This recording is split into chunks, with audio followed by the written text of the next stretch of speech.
God, that was loud. Yeah, I got to shut off my sound. Is everyone ready? Everyone says yes, and then we're here. Oh, I got to turn off my sound. It's like we're already live. Yeah. Oh yeah, no, we're totally already live. Why wouldn't we be? Not even trying over here. How is everyone doing tonight? Welcome to the show. We're talking about swaps, and not the type with your wives, I believe, right? Is this not that show? Oh, well, I'm out then. Come on. Okay, well, completely off that topic. That's what we were talking about. I was prepared for that. Oh, well. Oh, speaking of which, a couple weeks ago, we did the radioactive cowboy thing. Did you watch the video before? I know you said you didn't, but did you actually watch it? Oh, yeah, you totally did. All right. We never talked about it again. He played it off the whole time. Like, oh, yeah, no, I just know about this. Well, Dudes and I had talked before the show. I'm like, I don't know if he's going to do it. We'll see. And then you showed up. You're like, no, but I know all about it. I was like, this guy's the truth. We got everyone in the house tonight. We got Dean all the way from the other side of the world. How you doing? Our Canadian brother right here. Or, well, your Canadian brother over here. Piston twisting. Mm-hmm. I'm close enough up to Canada, but, not actually Canadian. Well, Piston's in Nova Scotia. Yeah, he is. I'm saying I'm not close enough. You're close. Northern, Southern Canadian. What do they call that? Michigan or whatever. And those ones along the line. Along the line? Yeah, the border. The borderline. The borderline. It's a very straight line for a long. I watched a thing about the Canadian border. All right. Yeah, they cut like massive trees out and they make a separation. Well, you notice how most of the border with Canada is all like along rivers and stuff, and then all of a sudden there's just a really straight ass line at one point. Sure. There's a lot of history behind that. Anyhow, moving on. Rich, GT350, how you doing, brother? There's a lot of border that we can just kind of hop across up here, though. Oh, yeah. You know where? Yeah, it's easy. It's just like Mexico. Yeah. In fact, some of that became a big problem when there were some border restrictions on the warm one, I would say, and then they tried to go down through the cold one, and that became a bit of an issue because it's cold up there. Well, we're doing caps tonight, it looks like. Well, that's because old Fox has entered.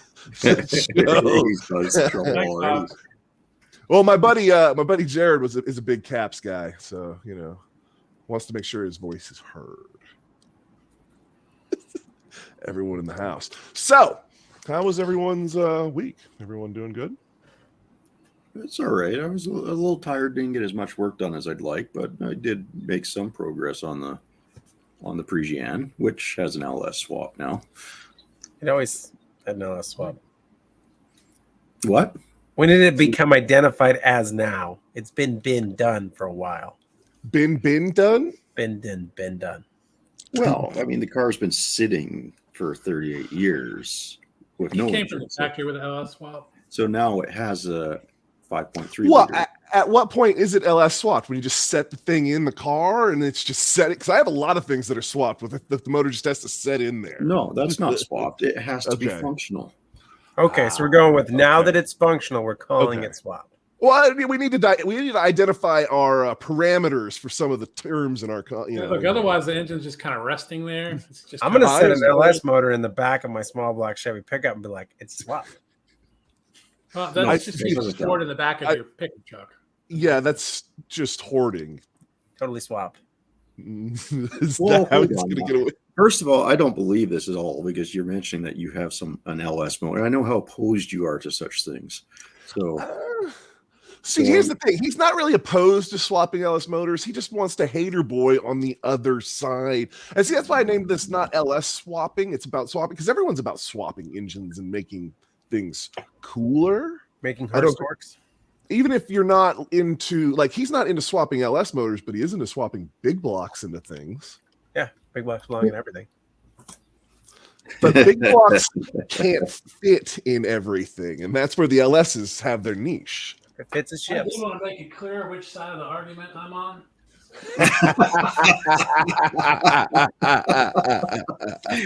Just so we're clear where I stand. Well, but I don't. X57. All right, I get it. What's exactly X57? Is that a new Heinz sauce? I like ketchup. Must be some kind of crotch rocket. It's the new Can-Am they're coming out with. He got a. Now I'm interested. What do you got going on? Yeah. The X57 swapping. So you're telling me that the LS engine is the best swap platform ever? Is that what you're telling me? Who, me? No. I'm Captain Flag over here. Captain Flag, yeah. I think it is. Okay, well, we need to stop for a second and explain the fact that the X57 is a NASA airplane. Did you just look that up? Yes. Okay, all right. So we are NASA airplane swapping everything in the Midnight Camp. That is right. I feel like that's going to get expensive. Yeah, well, the X1 was this plane that broke the speed of sound, right? By 57, it better be real freaking fast. Yeah, so 57 turboprop. Twin electric motor. Oh, dang.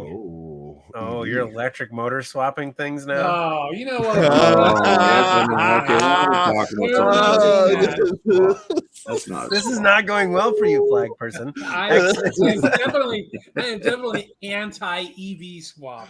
I don't know. The X57 says otherwise. I'll tell you what. Twin electric horsepower. motor. If it ever gets to the point where you can get the horsepower for weight out of and availability of those motors, like you get the Tesla motors, if you can get a hold of them and get them working in cars for the right amount of money, cheap enough. No, that's still very expensive to Tesla swaps. Well, here's the bigger problem with those for me is it's the longevity and the refueling of it. Longevity. The endurance. We're talking about reliability, or we're talking about distance travel? We're talking about the distance being able to travel. Yeah, but that doesn't matter in the thing that needs to go real fast for a straight line. No, not necessarily, but it does matter for something that needs to pull or tow or work. Oh yeah, no, it's definitely the toy is going in the back of the big, diesel eating freaking dinosaur killer that's pulling this whole shit show to where we're going. You know what I mean?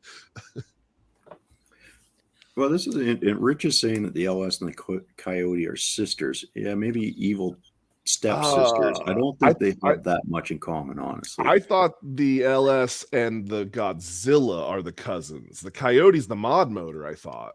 Right. Coyote's a mod motor. It's got the twin overhead. Well, it's got the overhead cams and all that. It's the block. I would say the Raptor block, but that's got their own similarity. What's the freaking the Raptor? No, that's not the Raptor. The Godzilla motor. That's the new one they got, right? Yeah, that's a push rod motor.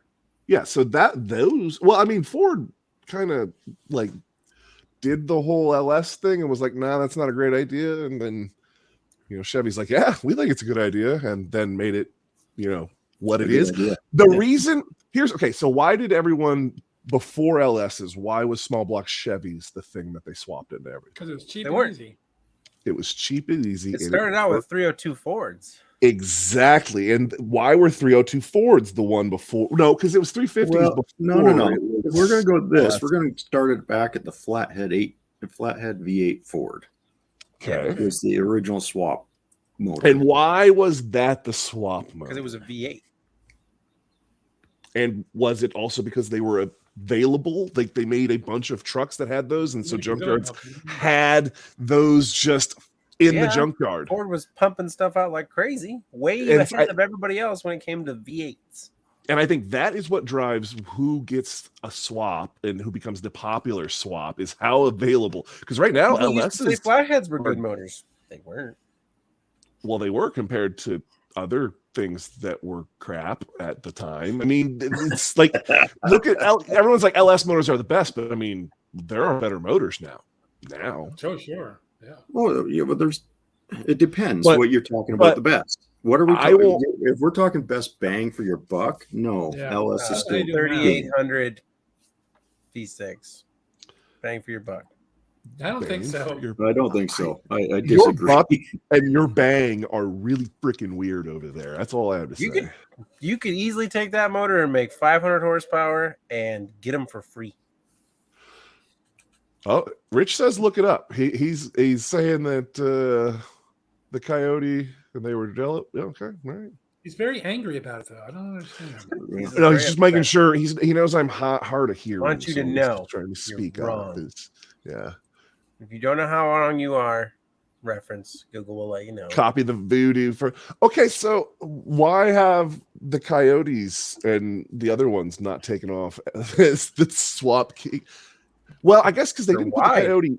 They didn't. Well, and they didn't put it in a ton of stuff. What all did the Coyote come in? Actually, like as a stock. What version of the Coyote are you talking about? Yeah, exactly. Because you can. They put the LS in different versions in everything. Yeah, it's the same way with the Coyote. They weren't the same motor. Yeah, here's the thing. You need a stack of money like this for an LS swap and a stack of money like this for anything else. Well, I disagree with that because I think with the modern Hemis, you can get them very close to the LS swap if you know how to do it. Well, an aftermarket support. And anything for nothing. Where are you buying a Hemi engine for $500? Facts. Make dropout motors $500. I used to get the cores all the time. Oh yeah, we also used to get LS motors out of the junkyard for $500, but those days have come and gone. I mean, and apparently we know none of us have. I'm not yelling. I'm all caps because I thought that's what we were doing. You can still get them at the yards for $200. No, what up here? Yeah. How much? We're going to Canada. How many taxes we got to pay to get that back? Yeah, $200 Canadian. Yes, for an LS or a Hemi. Doesn't if as long as it's in the yard, it's $200. You pull yourself. So I've never had a real strong urge to come to Kazakhstan. I'm not a big syrup guy, but are you on the wee side? Take stuff home from Canada, I feel like. Yeah, how bad do they search the back of your truck as you come back to America? Well, I don't think they would charge you much for it. You just have to show the receipt. It's $200. I'm not giving a receipt. You pay your tax on it, so you end up like $2. I got this gifted to me from my good buddy Mongrel's Garage, and I am just driving across the border with it.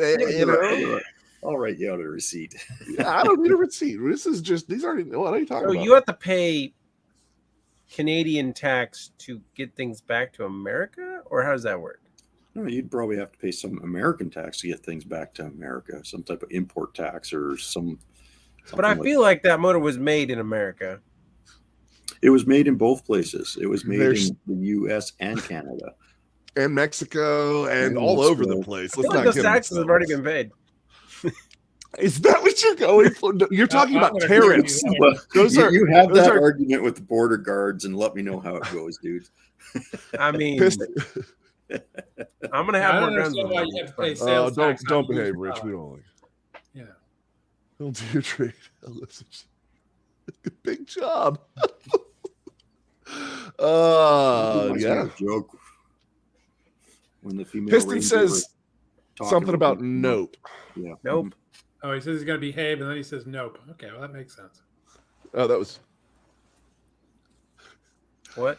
9966000000. Man, he knows things. I don't know what that means, but he knows things.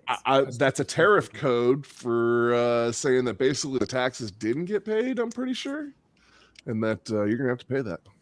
No, what he's saying is once you get to a certain age, 15 years is the other one, then a lot of things come off. Okay. Yeah. I see what you're saying. Sorry.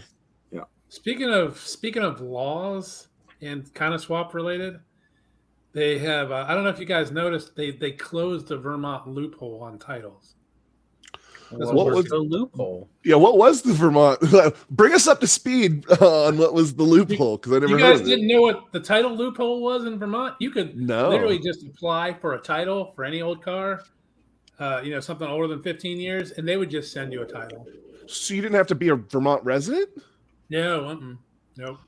Oh, that sounds to me like it wasn't a Vermont loophole. It just Vermont didn't give up any Fs. No, that means Vermont was just like, I like money. Yeah. Oh, there's a fee on every. Oh, yeah. Yeah. Well, apparently, thanks to a lot of publicity from magazines and the interwebs, I feel like states just wouldn't accept titles from Vermont.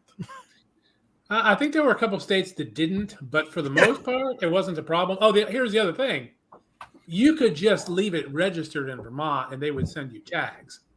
So. Yeah, so you didn't even have to be a resident of Vermont.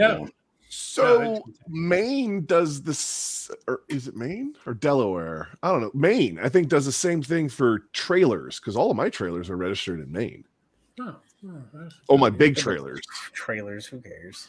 But, well, when you get loopholes closed, so But you had to get a stab. You have to get what's called a stab agency, or I think maybe that was the name of the one I went through, and they are your registered agent in Maine, and they do everything, and it's all on the up-ish. That's why you see a lot of big trailers that are all registered in Maine.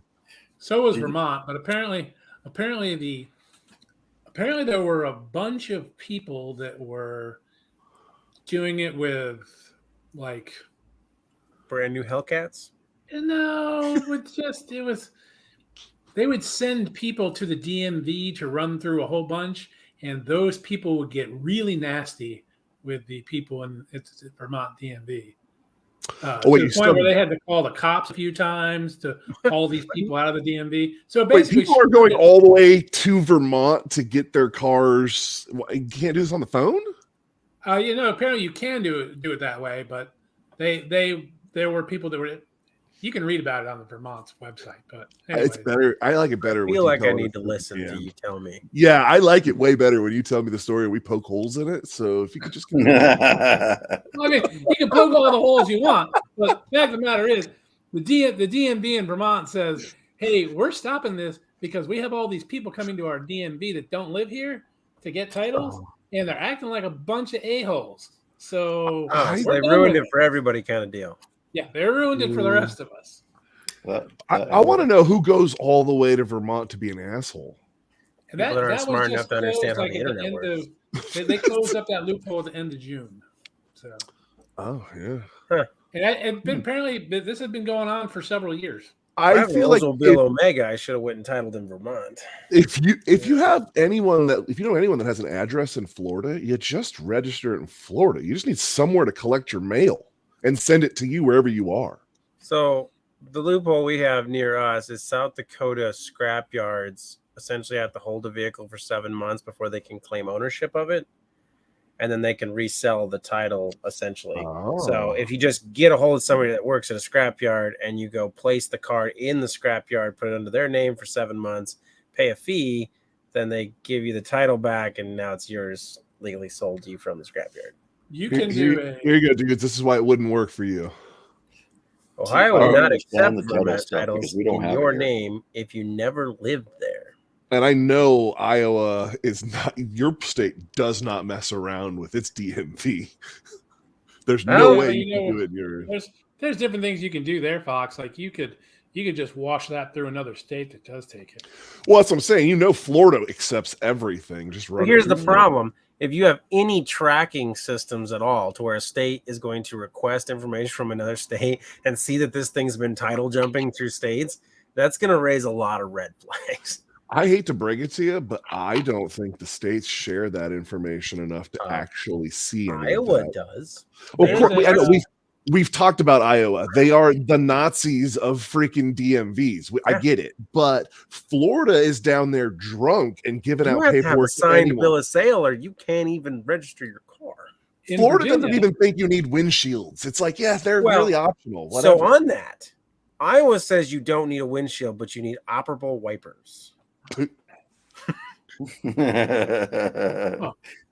Ask me how I know. How do you know? Look, in Virginia, you can do the abandoned vehicle process, which is really pretty easy. Yes. But once COVID came around, they determined that everybody has to send all of their paperwork to Richmond. You can't just go into a DMV. And once that happened, was a black hole. They decided, what they decided was, okay, you got to pay taxes on what we say the car's worth. Okay. Iowa now, evidently, I didn't know this until we started messing around with the motorcycle here recently. So Iowa has decided, and I don't know why they haven't done this with cars, so don't tell Iowa because I'm not happy about it. But don't tell Iowa. Iowa says your motorcycle is 5% tax of fair market value that we decide. What are you doing? Your bush got a little long. Oh, I feel like there's a butthole coming. Yeah, always. Yeah. You saved it at the end. We appreciate that. Keep us monetized. Well, speaking of taxes, did you know as a Canadian, if I go down there and win one of your lotteries, I can file to get my taxes back off of it? Are you allowed to? Yes. Not only am I allowed, but because our lottery winnings are not taxable up here, I can file to get the full amount. I thought you had to be I guess. So what you're saying to me right now, if I win the lottery tonight and I just hold on to the ticket, move my residence to Canada for 6 months, and then turn in the ticket, I can then claim all the taxes back from America? I don't know if that would work, but possibly. Well, I know what I'm doing if I win the lottery. I'm Canadian now, for sure. Yeah, we don't tax our lottery winnings. So the last abandoned title I did, I didn't complete it because they wanted almost $700 for taxes on a 72 Chevelle Does it have body. a drop date? It's literally sitting on a frame. It is just a shell of a car sitting on a frame. They wanted $700 for because of a value they have declared for the. Yes, because they determined that it's a because it's a 72 Chevelle, it must be worth a whole bunch of money. So therefore, that's what I'm saying. I always start doing this thing with motorcycles where it's like we just decide 5% of whatever we think is fair market value. So it'd be like the same idea. I have a rolling chassis now says it's a Chevelle, so now we've just decided it's 10% of what we think it's worth. Now this is the trick though. Dudes talks about registration and calls it tax. Whereas where you are, you have registration and tax. They're two separate things, correct? Oh, yeah. No, there's taxes on the sale, and then there's registration every year. Okay, the 5% is the taxes? So you pay 10%. You pay 10% of the sales price as a tax for buying said vehicle. And then you pay registration on top of that. So that's even for private sales then? Correct. Yeah, because we don't do that here. No tax. Yeah, we don't do that in Oregon either. We tax everything here. Yeah. Oregon doesn't do that. 3 times, 8 times, every time it gets sold. You're supposed to, if you have a yard sale, you're supposed to collect taxes. Yeah, you're supposed to. Yard sale. Yeah. Of course, Oregon doesn't have sales tax, so you guys could take that commie, stuff you brought over. Well, we might be in the same situation where we're supposed to, but we never do. Yeah. So now, right? So on that Chevelle, in order for me to make any sort of money off that car, right, you got to have a title. Because that's not true. You know how much I see no title on everything on Facebook? It's not legal to sell. I can tell you that I have had that car for sale for a long time, and no one wants to buy it because it does not have a title.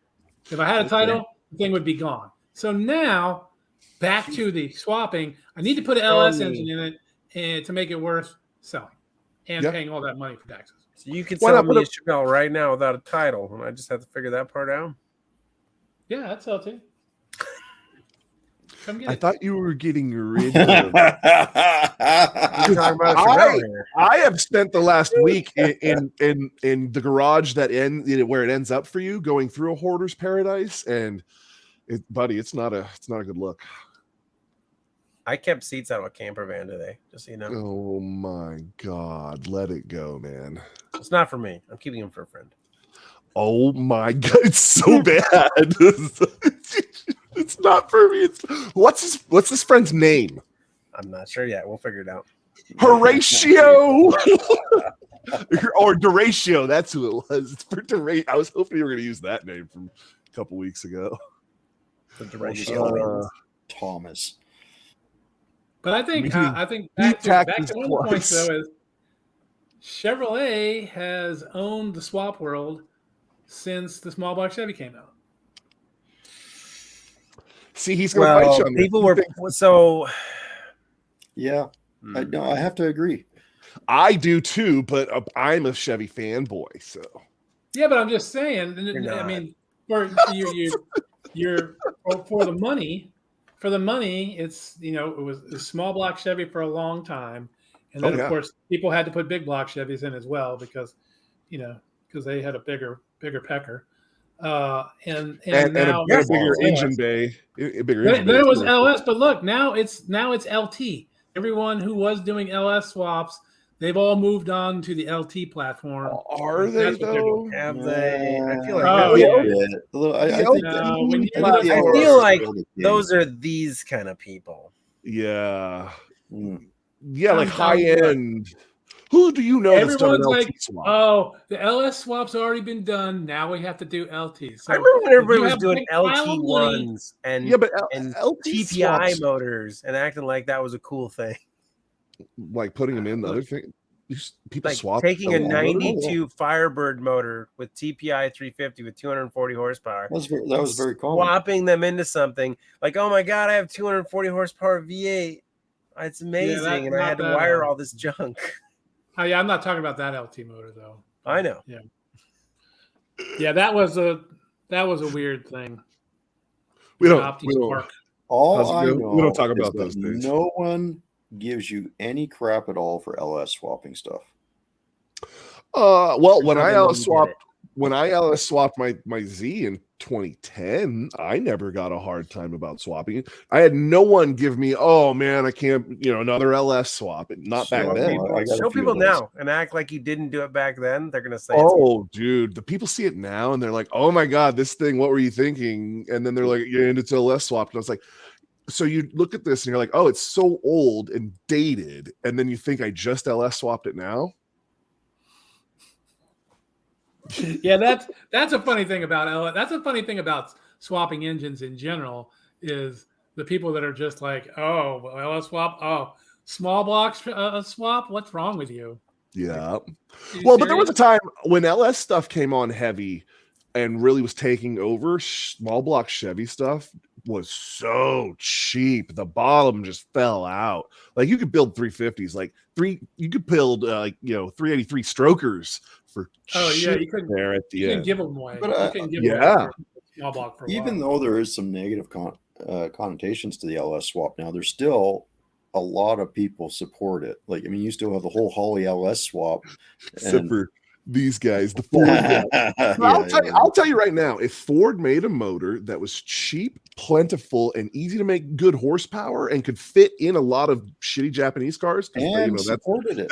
That's my bread and butter is shitty Japanese cars with big V8s. I would put a Ford motor in it. I really don't. I got a Ford rear end in the back of the Subaru because Ford rear ends were good, and they made a bunch of them, and there's aftermarket support for them. See, now that's the thing that entertains me is people sit there, oh, you starting the car doesn't count because it's got an LS in it because you swapped an LS into it. Okay, so what's the difference between putting an LS in it and pulling out the original engine, rebuilding it, and putting it back in? It's not the original engine anymore. It's the original engine. Well, it's the original engine, but it's not originally. It's not the Isn't the original spec? Well, you've worked on it. You've worked on it, and you've replaced parts on it, and it's back in the car. So it should start. Oh well, I feel like no. I have a bad analogy for this. We'll probably get demonetized if I say it. So, yeah, come on, we're only at 30 minutes. You can't play with the rule of like just because I've worked on it now. It's ruined. Like, sometimes that is true because sometimes after I work on it, it is in fact. It does happen. Yeah, me too. It's like saying, well, it's numbers matching, but because we've opened up this motor, it's not original. Well, no, and I think if it's numbers matching, it stays original. That's fine. But I mean, there's a lot of times where it comes out and like there's a hole in the side of this block, so we're just going to put a new block in the motor. And a lot of times you swap them out nowadays. You send it out and you get a rebuild. It's just cores that move around. Or something as simple as, hey, these heads suck. I'm going to put some better heads on it, put a cam in it, everything else. It's no longer the same engine. It's no longer original at that point. Yes. So what's the difference? There's a huge difference. No, there's no difference. Well, there's normally a pretty big difference in coin between a swap and a cam and heads. Well, not really. I've spent maybe $1,000 on the Parisienne, and that's not just the engine. That's the swap components, but I also bought all new suspension bushings, shocks, everything else. Sounds like a Canadian thing. I feel like we need to start importing LS motors from I kind of feel like we do, because really. I have met and known many people that have done LS swaps, and I have priced LS motors, and you are not touching an LS motor for less than $1,500 here. I looked the other day. Do you know what an LS2 with a T56 behind it goes for right now? No, that's a T56. The transmission alone is worth a fortune. That's like $3,000 for that stupid thing. I paid $5,000 for an entire total GTO, and basically I took the components you're talking about and then sold the rest back for some, scrap at the end and some components. It worked out. It's insane. I'm thinking about cannibalizing the Z just for the freaking drivetrain. I'll put a truck motor in that car. Well, I mean, but that's the thing is up here, the trucks are cheap, man. We're so cheap where I live. What's a 05 Chevy pickup run there? Half ton, 5.3. Oh, now I gotta go look it up for you. Because you're not gonna touch one here for less than $6,000. Oh God, you can get them for like $2-3,000 up here. Nope. Here, let me show you. I'll show you guys. $2-3,000. It's not going to have a motor in it already. That's $2-3,000 Canadian. So it's actually only like $1,500. No, I'm just going to go buy trucks in Canada. Pull up the marketplace ad that I just put in Discord. Pull that up. You're going to see why LS swaps are cheap. This is a video. You seen that, did you, Fox? Yeah, it does need shocks. All right. I think people need to start building Jeep 4-liters. They make stupid power, and nobody's messing around with them. They do good things there. I will say that. You can't even buy one of those here for less than $3,000. So look at that. That doesn't have a 2002 Chevy Express 1500. Although it's got 8 lug wheels. I will bet money. So this has got a 3050 in it. No, but if it's got a 4L80 in it, that's worth it. It's got a 4.8 or 5.3. What is it? The 1500? Yeah. Oh, dude, with an 8 lug, he's got a 4L80 in this thing. Yeah. Yeah, this is go buy this. That's like a bargain. I mean, how many 400,000 miles? Yeah, and I'm sure they're guesstimating at this point. Yeah. I don't know. Look at that seat. That looks like 400,000 miles to me. I feel like it might have been more. Oh shoot! Look, you've got tools in this. You're getting that thing, DA. It runs and drives, so you're getting. Oh, I told you they were. Yeah, I told you they were overestimating. Yeah, if the engine hasn't been replaced already. But anyways, look, you're getting for $900. You got your swap harness. You got I'm not seeing an engine in there at all. Was there even a motor? It drives. So I mean, you're running. If you pull got a battery, it's got an airbox. It's running. We got. I can add sound to a video too. She's a runner, boys. And the reason that thing's cheap, the reason that thing is so cheap, is because they already took the catalytic converters off it, and that's what everybody wants. Like the scrappers want those things off. So I can tell you cannot find those things for under $1,500 anywhere out here. Everyone's like, "Oh, it's an LS swap in a van." There you go. 2002 Chevy Express van 1500 has a 5.7 liter in it. Oh, still, it's a Vortec motor. You'll like it better. All right, here we go. Yeah, that has an LS. With a $3,000. So there's a 2004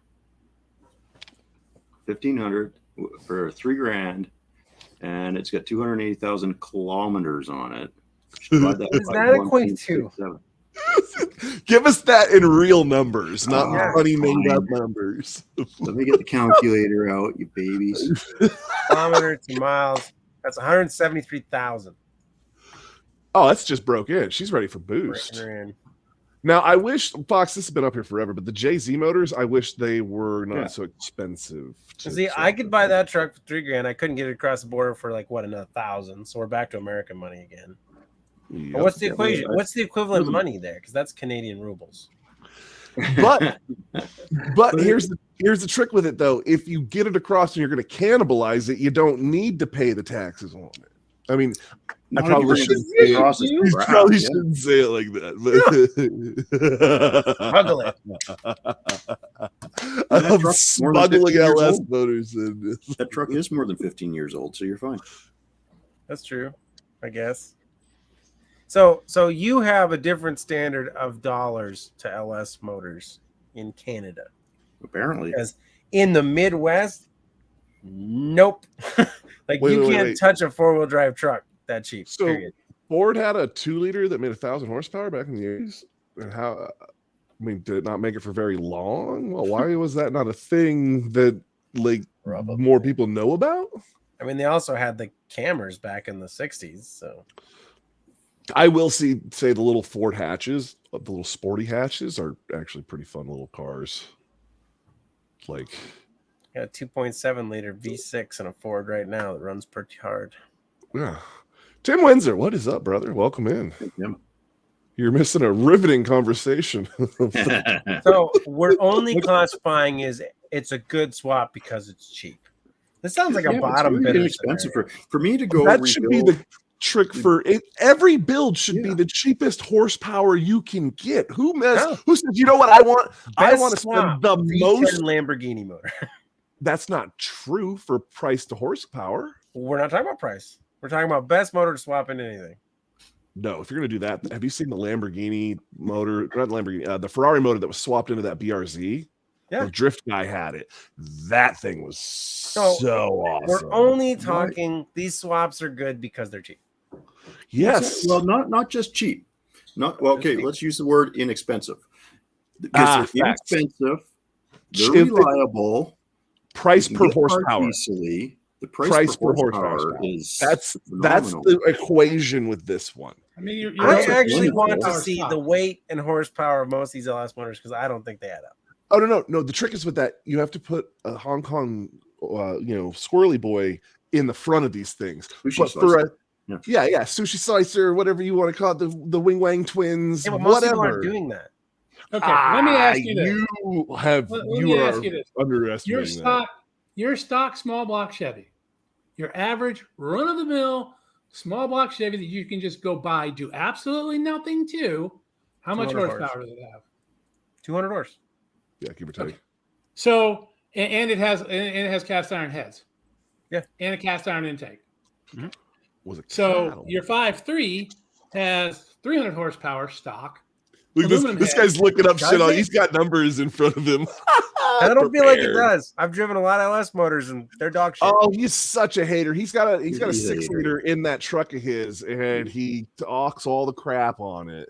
Okay, that's your truck. You got to take that car that's got that small block in it, and then just your stock small block in it, and then dump your stock LS motor in it, and then compare apples to apples. I took my truck motor out of my truck and put it in a Camaro, and it does just fine. The 350. He's talking about the. No, he's talking about taking the 350 out of a truck and putting it in this Camaro. That's what he did before. Yeah, no, it's already done. That's what's in Merle. Okay. Yeah. Well, that motor's not stock though. It's stock enough. Okay. Stock enough. I don't know anybody that's taking LS motors out and just not putting cams and stuff in them. Well, the simple fact of the matter is, I do. I don't put cams in. Jim, you never told us that was the nickname for the NASA X57. It's literally a junkyard motor and transmission that went into the Parisienne. I feel like it's only a junkyard motor because that's all it's in junkyards. Can we? They're not in junkyards anymore. A little off topic and talk about that Parisienne for a moment. Okay. I feel like it's right on topic. I looked at some of the comments on one of the shorts for that car today.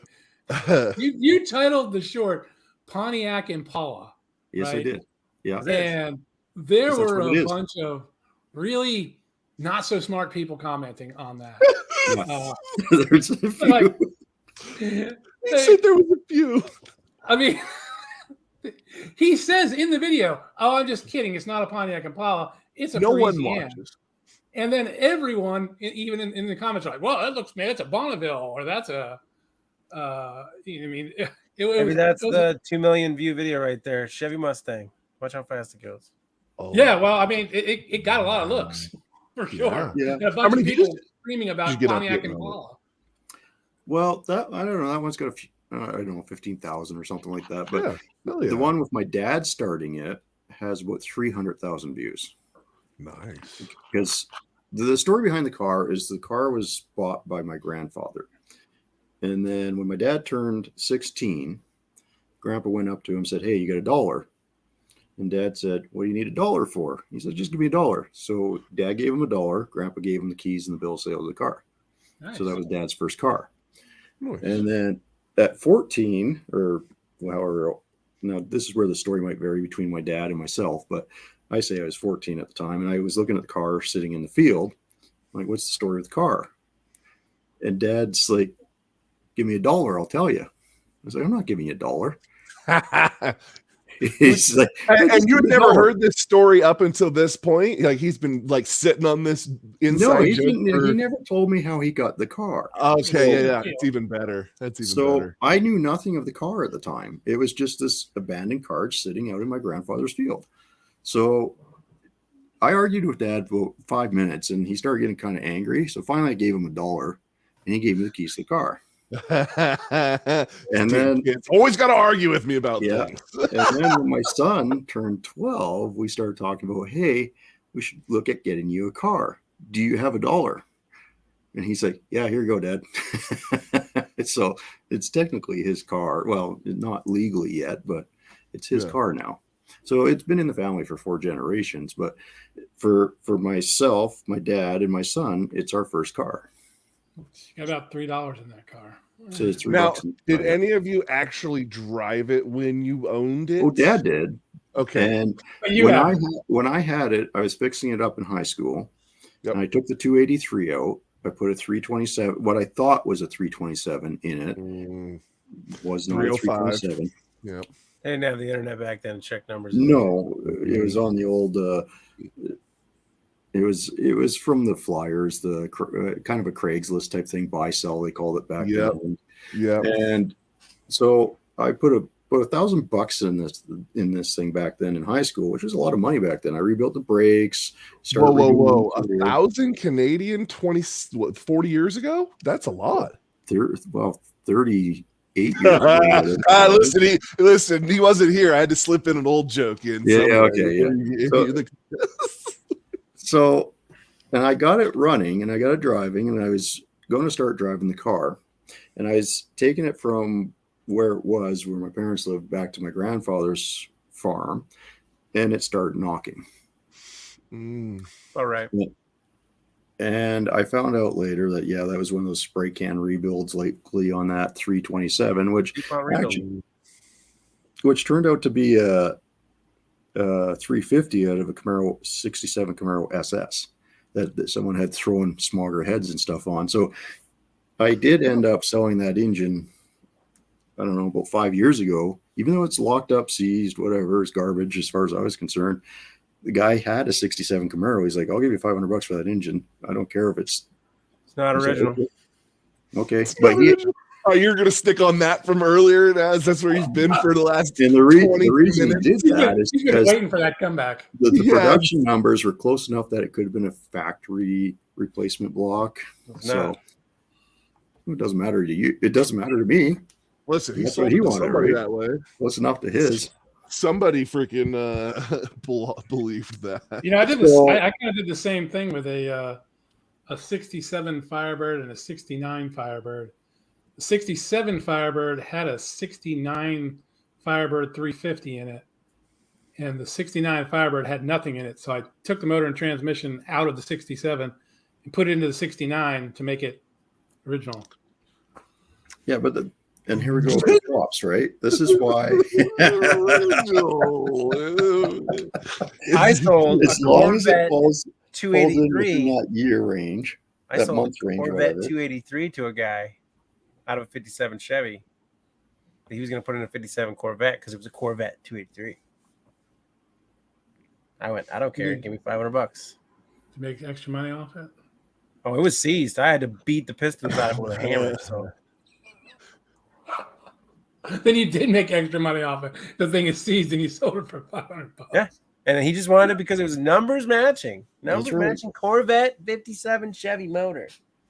So 1984. same thing with the Presian. I sold what was actually a 350, not a 327, and it only came out because I started talking with one of the guys I was working with, and he's like, "Well, get me the casting numbers off of that block. I want to know if it's a big journal or small journal 350 or 327." I'm like, okay. So I got him casting numbers. He looked it up. He's like, "That's not what that is. This is a 350 out of Camaro SS." Rich, do you remember what the price tag was on that thing in 84? Just asking for a friend. Sorry. He's going back to that 4-cylinder that made 1,000 back in the 80s, or 2-liter. Yeah. Back here, it's a long conversation in the comments. You got 1,000 horsepower and an SVO motor. He says it was a catalog deal he saw in the 80s when he got his GT, which, oh, by the way, is the year after I was born. Wasn't that called the X57? We got back to the X57. That's been around for a while. Oh, yeah, right here. We're back at the X57. Dudes with number matching engines here. Oh, so in 84, it was $11K. That's a lot. That's a bargain. That's a That lot was a lot in 84. Well, 1,000 horsepower was a shite ton in 84 too. Oh, absolutely. That's why people don't do Ford swaps. Dudes with numbers matching engines here. That's the new dudes with wrenches scheme, is just incredibly snobby about everyone else's. Just make videos of just like it's not numbers matching, or it's just Oh, that's really not that bad. That's $32,000 today. Still, that's I not would bad. pay That's not- 32 You can't even grand. buy a new car for Not 32 grand. nowadays. No, we're not talking about a car. We're talking about an engine, a crate motor. Because you can go get a crate Oh, motor. we're talking about a crate motor. Yes, this Great was- motor 4-banger. I mean, out of and 1,000 horsepower motor for I mean, 30,000. I'm pretty sure the motor that's in my brand new Bronco, if you were to break it down full cost, it's probably close to a large chunk of the value of the vehicle. Holy crap! Yeah, I say he bought his Mustang for 10.5, and that motor was 10.9. Yeah. Oh, the X57 was an aircraft engine too. Yeah. I'm going with that. I think it's a Chevy Citation concept. Citation concept. I think that's the X55 actually, but Yeah. Oh, Close dudes enough. with snobs up here busting everyone. Is that Sorry, a we were numbers wrong. matching X55? I mean they're worth like $5,000 now. Yeah. At least. I found a couple That's not a of good average day, for sale. Jared Jackson. So this brings me to my next part about swaps. Then, so there are groups that think now that because you have swapped in an LS motor and put new brakes on it and new running gear, and now it's a resto mod, it's worth $40,000. I mean it is. Yes. It is. Why? Why It's worth that is most, man. why is everyone's junk? You want to know why? Yes, I would love to know why. Because if you paid somebody to do that, that's what they charge you. Yeah, I saw a thread where they were like, yeah, if we do a junkyard pull, right, we pull source a LS motor and transmission and put it in your car for you, $15K. Yeah. What? Yeah. Yeah, and then Wow. brakes, lines, Enough. new gas lines, any of the maintenance items, you're gonna have $40K. A shop will charge that all day. Just because a shop is charging you to do, like, listen, we went and swapped an LS. You're not now, valuing your time. bag. That all comes down to you're not valuing your time. How many hours is did we have why- into that swap? But See, this you is why. did not this put is- any value on your time. Oh no, but let's value the time. How many hours did we have into I it? already did this math. That's a $50,000 car. This is why I have always. You know what? He might be onto something there because there was how 50K. many of us? Like 10 of us Yeah, working 10. for a full week. Oh, on yeah, that yeah, car. Let's say you- 40 So hours. first of all, there was not 10 of us working the entire time. Doesn't matter. I There's worked 10 a people at the bunch. shop, they're getting paid. I worked a bunch, and I didn't work full time the whole time we were there. But I you spent were more at the time shop. laying down. If you were paying the shop, you're paying every guy who's logging hours on that car. It would have gotten done faster, I think, if we were No, paying the look, shop that knew what You they were think people doing. are working quickly for less money? That's not how time and money. Okay, works. even if you wanted to say, he's wrong and cut that price in half, that's still $25K. Still a lot. That's okay. So 10 people times 40 hours. Mm-hmm. That's 4,000 hours. Okay, 4,000 hours times regular shop rate of 100. Oof. What's the shop rate? $100 an hour? You're telling me shop rate is $100 an hour now for everywhere. Oh God, yeah. Oh, It's 150 up here. Yeah, diesel mechanics is 250. Oh my! This is why I don't take This is anyone. why To I don't work on take my stuff stuff. to places. This is why I work on everything myself. I am that far out of. I was thinking like at $70 an hour, it was too much, but jeez, No, that was like 10 years ago. Yeah, I think that's the last time I paid people to do things. it costs $80 to get someone to hook a scan tool up and just tell you something's wrong. Oh no, it costs an 18-pack of what was Keystone Light, and the Snap-on one will come right out here. Listen, that's what he wanted. That's what he got.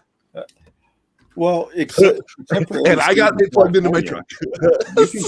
You can bring your car into like an AutoZone or whatever and have them scan it for you, right? Nope. Yes, but when your truck won't leave the part, when your 2016 won't leave, and they the use a parking basic lot, scanner, not that my truck has no crank and I need to know pressures on rails. I need no fuel rail pressure, yeah, fancy because I stuff, have the cheap one and it didn't work. I had to call in a buddy with the Snap-on one.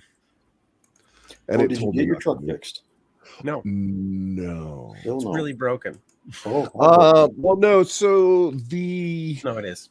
the next step is the It's fuel pressure figuring out how broken regulator. it is. Yeah, we're hoping the fuel pressure regulator. Well, I have to pull a fuel pressure regulator out. If it's covered in metal, we know we're really effed. And if it's not, we're going to replace it and hope that's the problem. But to get to it, to do that, you pinata that you have to get in with more of an onion. More of an onion. Yeah, you got to peel back. Yeah, AC this is one of the reasons compressor. I do not like diesels. Never have. Yeah, I'll tell you what. It if makes this- sense to mount the turbo on the back. I am not being a super big GMC fanboy right now because there is no effing way that you can tell me a 2016 truck with 55,200 miles should be dead in my driveway with a no start, no code operation right now. You treat it Definitely badly. should be fine. But that's what I have going on out there. You should swap it. I didn't buy it to LS You swap. should LS swap it. I mean, a 6.2. I mean, maybe get the LS. Flat rate was 60 in 2000. Yeah, that's about the last time I paid someone to do. Well, going back to why I did what I did with the car. In fact, only 20 out of that. That's true. I actually gave my son some options. I said we could put an original powertrain in it. I said we could do the LS swap. I said we could do a Hemi swap. I said we could even go find a Pontiac and put that in there. And then I explained the benefits and drawbacks of each one. And he picked the LS. So there's no benefits or drawbacks of any of these things. Yeah, there are. There's not. It's what you have available. But the fact of the matter is, I now have a fuel-injected vehicle with overdrive that can cruise on the highway very reliably and comfortably. I can have a non-fuel injected motor with overdrive. There's nothing special about that sentence you just said. Well, do you live in mountains? Why do people say that? This is a good one. Yeah, get a good one. Get him. Do you live in mountains? Get him, mongrels, because he doesn't believe in tuning. He doesn't believe that you have to tune the car for the different altitudes. Yep. No, he believes that they just they use vacuum or air density or what. I don't know. What was it? Did you believe in your? I've never heard of anybody tuning a quadrojet just because they drive in the mountains. Well, you don't have to. Oh, Jim is nodding his head down there like you're not going to get the performance out of it at both altitude and sea level. It's going to vary. A computer-controlled fuel-injected car is going to be more efficient than that quadrojet at different altitudes. Oh no, it cranks over. Fox. You can still run it that way. Who cares? I don't know. My LS motor still gets 9 miles a gallon. My Chevy Big Block with a quadrojet gets 12. So there's that. My 99 Trans Am with this LS1 and 6-speed gets about 30 miles a gallon. So I only use the metric system when I'm buying trucks. That's the T-shirt. Every time we do the show, we say that's a T-shirt, but that's Somebody the really should be T-shirt. writing these down. That right there. We don't have to write them down. We just have to go back and watch. There's like There you 15 or 16 episodes of this already now. So, for the purpose of daily driving a vehicle, you need none of these perks. Period. You can Buff, drive a what's up, Model player? A. Drive safe. Don't lose any wheels. No, on this I thing. disagree with you entirely on that, because when we took that 67 Mustang down to meet you guys, tell you what, the fuel injection and the 5-speed made a huge difference in, But no one's in doing the cost of operating that car. The average person's not ever making that drive. I don't care what the average person's doing. I care what I'm doing. But the average person is throwing a Holly freaking fuel injected, carb replacement on a lot of these deals. The little Terminator deals or whatever. What do they call them? There's a lot of good reasons for that, though. It's called ethanol, and that's a really good reason to replace your carburetor with fuel injection. You definitely don't want to leave ethanol in your freaking carburetor for very long because you'd be in there a lot. That's why I don't run ethanol. Well, I mean, yeah. Well, not all of us. How do you live in the corn state and they don't put the corn sauce in all of your fuel? I feel like that'd be like a because requirement. they're the ones that control the I corn. thought all so they fuel know had a certain amount of corn sauce in it nowadays. Nope. There's certain No, stores where you can get your corn-free stuff, but it's not. for an extra $1 a gallon. Completely corn-free for an extra $1 a gallon. Well, think yeah, you I just can figured they get could it have up here. outlawed that in the corn state that for you your live. lawnmower. It's for your I get lawnmower. the completely corn-free 91 octane unleaded. Does it have like a corn stalk like silhouette with a line through it? Because I feel like it should. I'm gonna call it corn sauce, and I don't like that corn sauce. Absorbs Kat's moisture. in here. Hey, Kat, how are you doing? Kat, how's it going? Long time. How you been? She Yeah, had so an interesting video. Ethanol free is impossible to find in Canada. Yeah, pretty much. Yep. See, you get these cheap motors, but then you have to put crap fuel in them, and I understand why you have to have a better motor to make power. Because And Oregon, crap I fuel. believe it's really hard to. Thanks for admitting that you have to have a better motor. I never said it wasn't a better motor. I say there's no reason to swap it for the reasons you give, because the cost does not outweigh any of the benefits you claim to But the have. cost does outweigh all those. No, it doesn't. I just told can you do what the these cost things is. for I nothing. did this swap for less than $1,000. That's Canadian money. You can't do that here. It's a beer and a pizza for you, man. You cannot do that. He's where not I am. wrong. He's not wrong. 1,500 Canadian is definitely just a night of beers and pizza.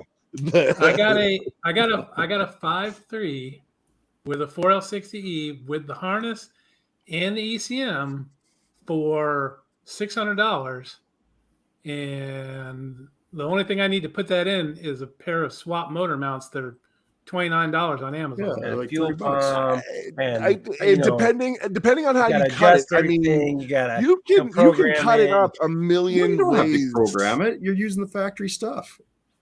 He's not wrong. You You're have to wrong. get rid of VATs, but I have free software You're that I have gonna downloaded need and You're can gonna get need rid to of VATs on program that it. computer. HP tuner at least if you're gonna Not run. HP something. okay. tuner. I mean, there are You just There negated are all that free horsepower and programs. efficiency gain by not programming it. But hey, that's fine. Well, I'm saying you can program it for free. Okay, What I agree program? with that. What But program? here's the thing. Here's the thing. Here's the main reason I like LS swaps. And this is the main reason. No bullshit. The main reason I like it is because I've done 1 million small block Chevy swaps, 1 million big block Chevy swaps, and I like doing something different that's more challenging Well, to me. Yeah, but That's why not- I like doing you it. gotta that's finish not- that to you, because now it's the hated thing because everybody does it. Yes, but I don't think it I earns the I don't hate. care about I don't think it Okay. earns the hate though. I'll People tell you can Well, I hate don't on think all it the earns why the hate I because it's a like do it. whatever you want scenario. But I don't think the selling the idea on this list of things it doesn't. Well, Doesn't so I matter. guess in my case for shitty You do it Japanese because you sports wanna do it. cars. Period. Well, no. Here's the thing. But for shitty Japanese sports cars, you don't. A V8's never an option. So if you want a Z that makes the cool noises and has the torques and doesn't have to have the Hong Kong swirly boys on it, you got to put a V8 in it of some sort. You could put a 2J in it. 2Js are more expensive than an LS. It's like, that's what I say. It comes back to me. Back to you're just going cheapest option for power. Yes. Well, that's what we said. But that's not the only thing. The other thing about it is, it's a pretty important thing. Canada or the States and find parts for it. Like trip over parts for these dang things.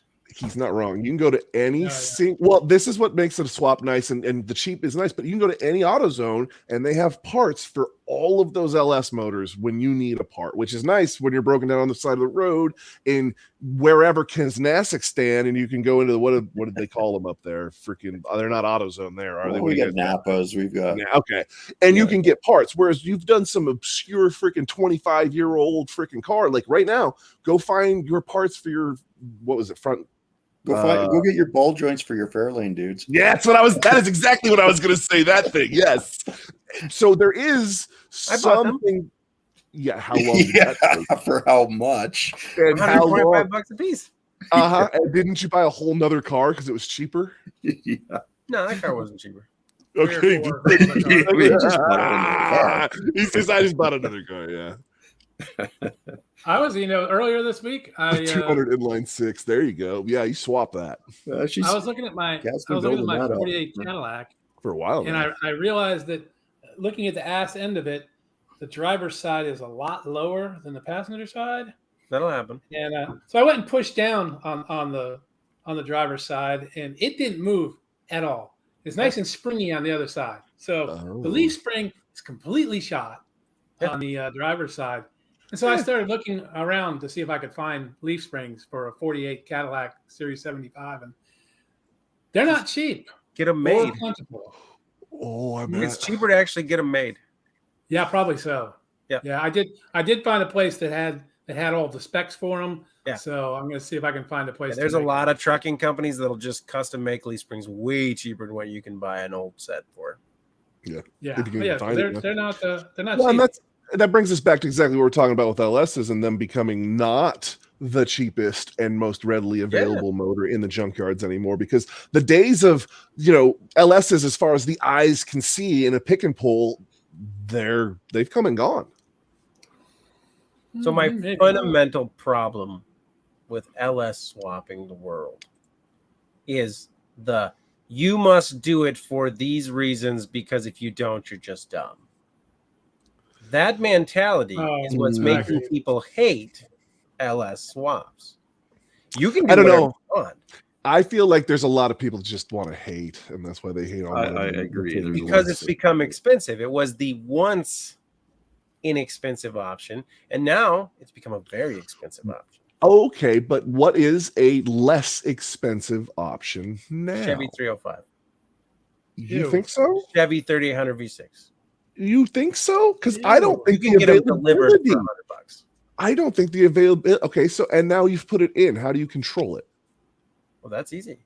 You use its computer. That's all you do. Same thing you do with an LS. That's the trick, though. It's not the same as you did in LS, because there's a lot of aftermarket companies that have done some legwork to make the ability to swap possible.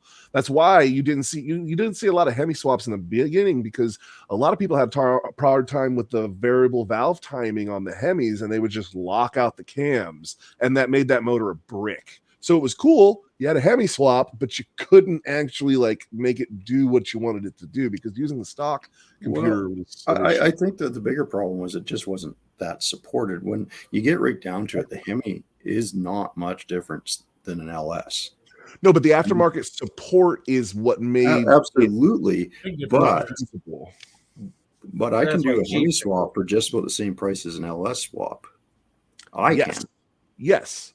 But the aftermarket support for once you have that thing in there is not, you cannot say that the support's the same. Well, that's one of the reasons I don't use a lot of aftermarket stuff. That kind of defeats one of the purposes that I would be doing a swap for. I love me some aftermarket stuff. Well, there's certain things, but if I use the stock PCM or the computer, I use the stock injectors, I keep everything stock.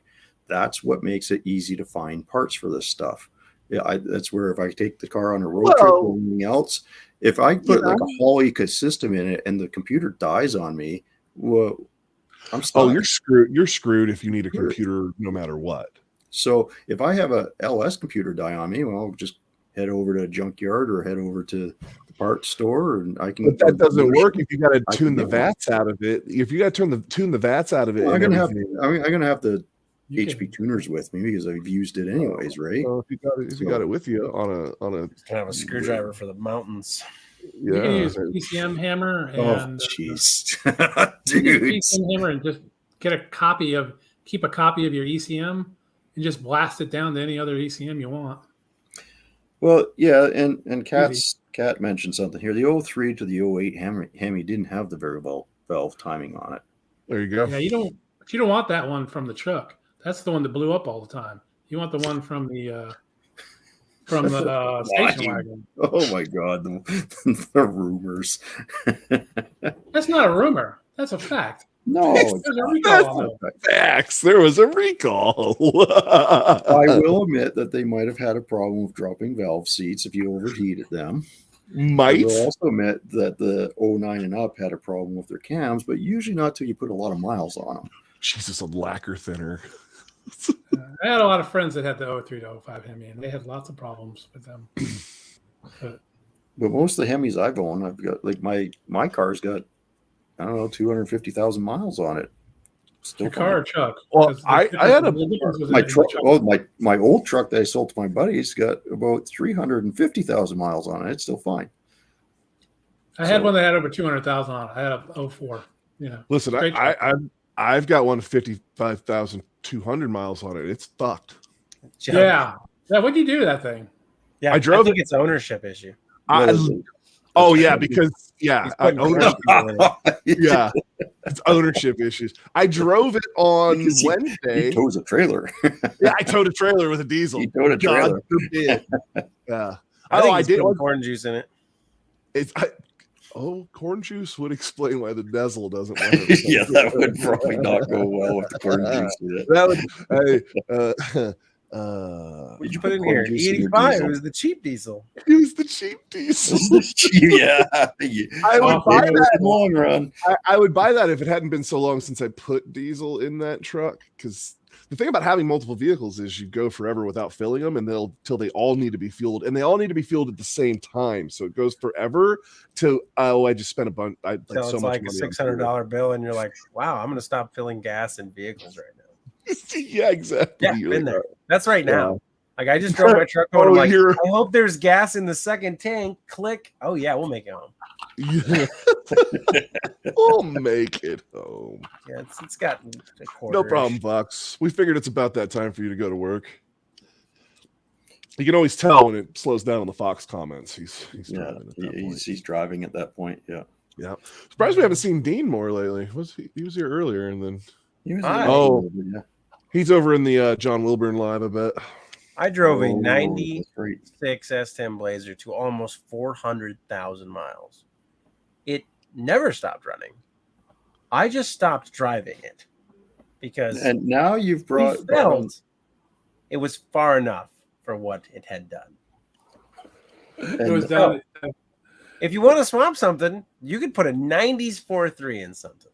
All the benefits of what that was a good motor. This is one of the reasons why I like fuel injection and overdrive transmissions is because the reduced wear on the components. Maybe it's just a great motor. No. 4.3 is a great motor. You're not wrong. The simple fact is that your old car revs $3,000 going down the highway. Your new car revs at like 1,200, 1,500. I think you're but couldn't we just fix that with a rear gear and call it a day? That or an overdrive, sure. Or transmission's the way to go. But that's one of the reasons I do, in fact, happen to have a 90s 4.3. Yes, you do. But listen, you cannot take dudes has really weird and eclectic swap ideas. Like, let's swap a V12 or it was V10, Triton V10 into Triton into 64 Fairlane. Yeah. That would be interesting. Because it's cool. Just like Jim said. Well, I think dudes and Buff should be good buddies because they're big fans of the 4.3 and the 3.8 liters. I was going to say, it sounds like you guys I never said I was a fan of a 4.3. I just say they run. Look, I've got that Run forever. Buick. Therefore, you're a fan of it.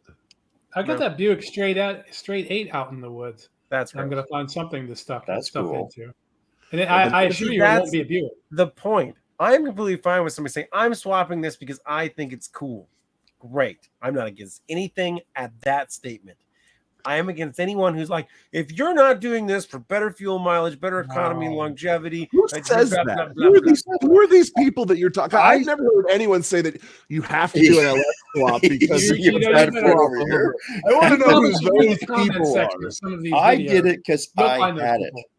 Yeah. I wanted the car back on the road. That's what I had. That was the cheapest, quickest way to get it back. And that's a good statement. And whatever you have in it gives me all those other benefits. But that's not what you said. You said I gave my son options. And he picked the one with the he just followed that up with, I put in what I had. Well, he had multiple things that could have went in there. Thus, he had options. I didn't have the Pontiac. That was one of the drawbacks of the Pontiac. Okay. And I would have had to rebuild. Come checking the house. What's up, brother? A 283 or something to put in it. So it came down to the Hemi and the. And why don't I do LS swaps? Because I don't have any. That's not true. Wow. You just said you have one in the back of your truck. No, he wants to put one in the back of his truck. You have an LS swap just waiting to be done. It's in your truck. So when that LS swap happens, it's going to be less LS swap and more putting a body on a newer truck to look old. No, I'm counting that. That's an LS swap. That's not an LS swap. Oh, no, you are swapping an LS. And I'm calling it an LS swap. Tomatoes, tomato. Yeah. I'm wasted. That's a swap. It's a body swap. Which body are you going to use? Oh, I'm going to take like a 74 Chevy pickup and put it on the 05 Chevy frame. But it's a swap I approve of. Well, and here's the thing. The show is talking about swaps, and I'm a big fan of body swaps because I feel like if you're... But you did it by wrong. The time... yeah, I totally did it wrong. Went to a new cab on an old frame. You took a square body and threw away the square body part and put new body. So that's kind of weird. I'm not gonna lie, that's weird. I took a square body and sold the only part of the truck that was worth something, the square body, and then the shit. And then made that out of the junk that was left over. Yeah. I'm not disagreeing with what you did with your pure hatred of American cars. So, listen, that was it for a demolition derby? My buddy bought the ramp truck for some reason. He had this idea that he was going to take it and drive his Jeep to places to go off-roading was the idea. And so he bought a big, heavy square body ramp truck with a 350 in it. It couldn't get out of its own way. No, sure can't. Yeah. So that turned into, it was just a bad purchase that I didn't help out of because I was like, yeah, we can go pick it up. And yeah, we can totally do something cool with this. So, yeah, this is what happens when you have scumbag friends who are like, totally. I totally can. Where's that at right now? Can't get out of their own way. Oh, it's out there because that thing looks cool as hell, and I don't care what you say. I mean, because you can hate on that. It's cab swapped, motor swapped, tranny swapped, probably none of it's rear end swapped. That's not true. The steering works. Because it steers. All right. So it's steering swap. It's good. Yes. The steering is in column swap. Yes. That I could say one thing works, and the steering it's officially a column swapped truck. The cab is bolted on there. I don't know if I saved this or shared this one with you guys. This one's sold already, but I just put it in Discord. Pull that bad boy up. I'm working. We've established unless it functions, it's not actually swapped. Oh, I think I saw that one. But see, mine was a single cab, which is what makes it not. How functional are we talking, though? You can't go back on this now. No, I'm not going back. I just want to clearly define how functional we're talking. Like, has to run and drive, has to be completely roadworthy. Yeah. So that's a bargain right there. Look at that thing. How much does he want for that? Oh, it's sold. She's going. Functioning and is it drivable as a perspective of the driver? It's an LS swap. I don't know that you want that in this rig. It's a lot. It's a 6.0 with a 480E. So I get it, but this is heavy. It's not that heavy. That's going to be. There's a lot of steel right there, bud. I mean, look, I'd rather have a diesel in it, but A 6.0 with a 4L80E is not bad. It's better than a 350. Well, Is it Well, LP? it's super well installed. I bet it gets a good 3 miles to the gallon.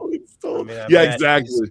I mean, really it's a well Ram truck. installed. I mean, I can already tell by the air cleaner there was an expert installer going on here. I just say that's a factory jobby there, so he did a good job. I mean, he spent all the money.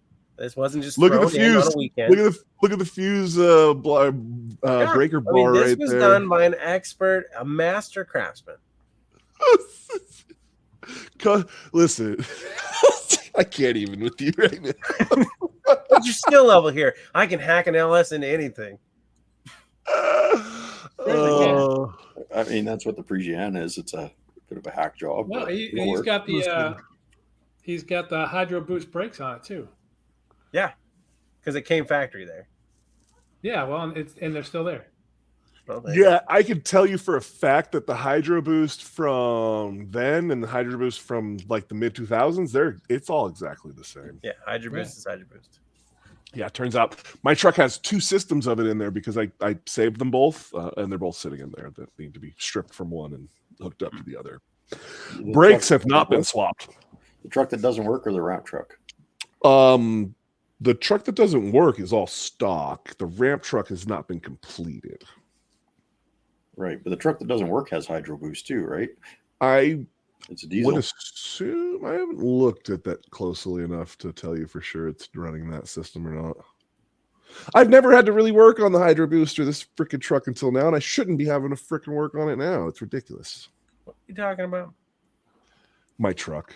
I'm Your non-truck? I'm ranting. You're Oh, you not guys want? You know what? We want to do a section. We've been talking about segments. Let's do a segment called ranting on people. So I had to drive on the freeway the other day, All the and way on? There you I was up on the freeway the whole way. I Was had to it do the like truck that currently 40 doesn't run?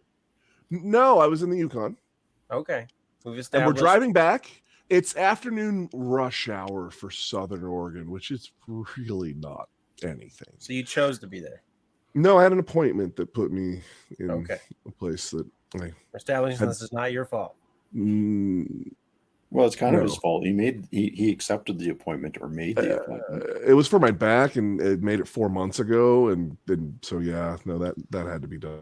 Took too long. Yeah, that's a different story. Different rant altogether. Driving up the road, there's some traffic. Lady is in the fast lane camping, and I come up behind her. And she doesn't apparently see me, so I get closer, and she starts waving her hands, and telling me to go around her. Just go around. There's room on that right lane over there for you to go around me. Like, why won't you just go around me? In the non-passing lane? Oh yeah, she's in the fast lane. She She's wants in me. the- She's in the fast lane, the left And lane, you're and supposed she to go in the wants slow lane. in the right lane to go around her. There's nobody over there, though. There is a truck farther up the road. Like she's up In there. front There's of enough room. How There's many enough people are room. behind you? There's like one dude behind me coming up. I mean, we're would he be able to possibly get around pit maneuvering her? well, I was okay. I was feel like in the you weren't Yukon. choosing all your I am. So I what- am what she's not trying pitting to anyone in the do is do Yukon. an undertake then. She wants me to go around her, and I'm like, no, homie, that's not how this works. I'm gonna wear your piece of crap SUV like a freaking hood ornament until you decide to obey the laws. Because in Oregon, it is illegal to camp in the fast lane. You will get a ticket if It's you are not illegal to- passing someone. It's illegal to do that in BC as well. Now, it's not very well enforced. I can tell you that. No, it's not well enforced here either. But this lady God, is I feel like like a we crazy, enforce it like a itself. crazy lady, flailing her arms around, yelling at me and telling me. And then, of course, when she finally passes the truck that she decided she needed to wait for and not let me over to come by, which whatever. I mean, it was really the crazy lady thing. She then does the whole, you pass her and she does the whip right in behind you. But because no one's here and I actually want to like go a little bit faster than the speed limit, I quickly left her behind. But I'm just like, what brand of crazy that you're just like, oh, rules? No, go around because I'm here. Okay, I but feel like that person needs a pit maneuver to solve that problem for them long term. Not everyone has the bumper set up for a pit maneuver on their wife's. I feel like if you're family upset room. enough, you got to commit. is it possible she followed you home dump some sugar in that gas tank of yours. Yeah. No, because this was different vehicles, and at this point, the truck had already had its problem. Broke. Yeah, Oh, so yeah, this is two completely All right. different. Okay, is it possible that you did that to somebody else a couple weeks ago? Anything is possible, and the possibility of anyone following me home is slim, and then the possibility of someone getting past the German Shepherds to do things is even slimmer. Well, I suspect that if someone were that dedicated to follow you to your home, you what now? should be a little bit concerned, because as soon as you Oh. start taking that off-road into the woods, most people would stop there. Yeah, the banjos do turn a lot of people around. Yeah. Yeah, When, it's when you hear the old definitely a ding, thing. ding, ding, ding, Yeah, ding, ding, yeah. Your butthole really clenches, and you go, no, this isn't where I'm supposed to be. and all the bearded wood people come out. Come out, and we just start stroking our beards. Like, what are you doing around here? That's You a sure mighty do. nice little Toyota you got there. Yeah. Oh, wow, we've been limited already. I didn't think we Ow. said anything that bad. We, on we this mentioned one. drugs, I think, at some point. I But know we- we did. We I don't said think we did. we said the word drugs, not We said like the a word drug. particular We said drugs. request. We did. Yeah. Yes. The word drugs. Drugs. Hmm. I feel like we I did. love the other thing with this one too is it's a weekend now, so no one's available to review this until Oh, that's Until how they're gonna play Monday. it now. yes, that's what keeps Okay. happening. So come Monday when everyone's done watching, and I appreciate everyone who watches, they'll be like, "Oh yeah, no, that was our bad." Fine. Makes And sense. we'll turn it back on. It's fine. Oh, nice. Did you turn us red? Are we red now? When did that happen? What are you do? Are you bored? Clearly he is. All of a sudden, we've been green for months. Moving us around. Oh, by This the is freaking way, me out, man. you're You the one who can't picked the swap color like last this. time. Not midstream, man. Oh, it's only an hour and 21 today. That's lame. Yeah, your battery's getting good. Get one of them cords. I don't even have a battery in mine. I'm not doing it. The fact You'll that be you doing it when can- that battery you keep swapping goes bad. I got 3 batteries. We'll be just fine. Oh, okay. That was quick. What are you gonna? Oh, yeah, I could could- change now. Oh, I can hot quick. Yeah, I've got it set up now. We're wow. ahead. That's good. I am definitely not swapping that LML. We'll get it fixed enough and send it down the road, because the fact, okay, now granted not running, but mileage with what that has on it, I can, on paper or whoever is telling me what these are worth, it's worth what I paid for it in, what was it, 18 when I bought that, or Sounds like you need to 17? Sell it. Finish a ramp truck with a Cummins. The problem is I need a truck to do truck things that it You have does. Cadillac Ranch Ram truck Cummins swap. It's not ready. It's not in good shape. It needs a lot of work. You know Things. why? Because You it's not know, an LS swap. The LS hot swap outside. is done. No, it's the interior is the interior out of what I can only describe as a drug bust Cadillac Escalade. I found multiple dime Syringe. bags and a Nice. syringe in that vehicle. And that interior came out, got pressure washed, and thrown in there. It was always just the bones for getting an interior redone. So it's not like it's a nice Cadillac interior in that truck. What? You look like he looks like he's deep in thought. What are you looking at right now? This is not his favorite topic. Yeah. Like, what do you seem very judgy today. I am not judging. What would you swap? What's your swap you want to do other than the one we just talked about with your blower, screw-driven blower on a freaking V10? Because it would sound amazing. 24 That would valve be kinda- swap. Okay, I'm behind that. I would help with that. I told him the same thing. I'm not a Ford guy at all, but when he told me that plan, I was like, I'm actually in on this. I want an old Ford to sound like it has a Ferrari motor in it. That's what we're going for. Hell yeah, buff. Go in there. Because I don't care if it's even fast. I just want it to sound like it's Well, fast. well, it is a Ford, so it's not going to be fast. It's gonna be dangerous, I think, but not fast. That's easily achievable. Yeah. Dangerous. Dangerous. I am on the side of the fence of swap what you own, do it as cheap as you possibly can. Absolutely. And those are the right reasons. And if you are putting a car on the road and it's running and driving, it's good enough. Hey, now, what do we feel about all these people that get upset about doing this type of stuff? Who's just got wrong. somebody who's There are people actually that are not upset? doing anything. So I've had some nasty comments about my Cadillac because it doesn't Really? have the original. It doesn't have the original 1948 Cadillac engine. It's got a 500 cubic inch Cadillac engine. and that's I just get the comments kill me, man. Who takes the time to make someone a shitty comment who like doesn't that? work on anything because all they have is time. And I I don't agree. know about you, 100% agree. but anyone that's working on things doesn't have a lot of time. Yeah, and they I've also heard- I don't go like troll the people color. that I don't know. I It's just not don't black. get that one.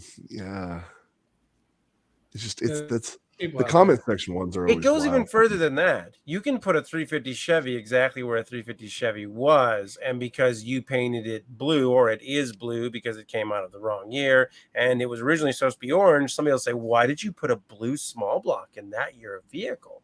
It's supposed to be orange. So you'll never please anyone. That is true, and Kat says it right here. People get butthurt for no reason. Because Well, and that's they're not not- necessarily true. People get butthurt for a reason a lot, and because a lot of what you do in yours is getting people butthurt because you want them a little bit butthurt, right, dudes? For so, like your thing earlier, we were talking about with the what was the title in your video that I don't remember now from earlier, Mongrels? Pontiac Pontiac Impala. Pontiac Impala. That's what it was. You want people to be a little upset. That's how you get views. But I don't know How the internet works. I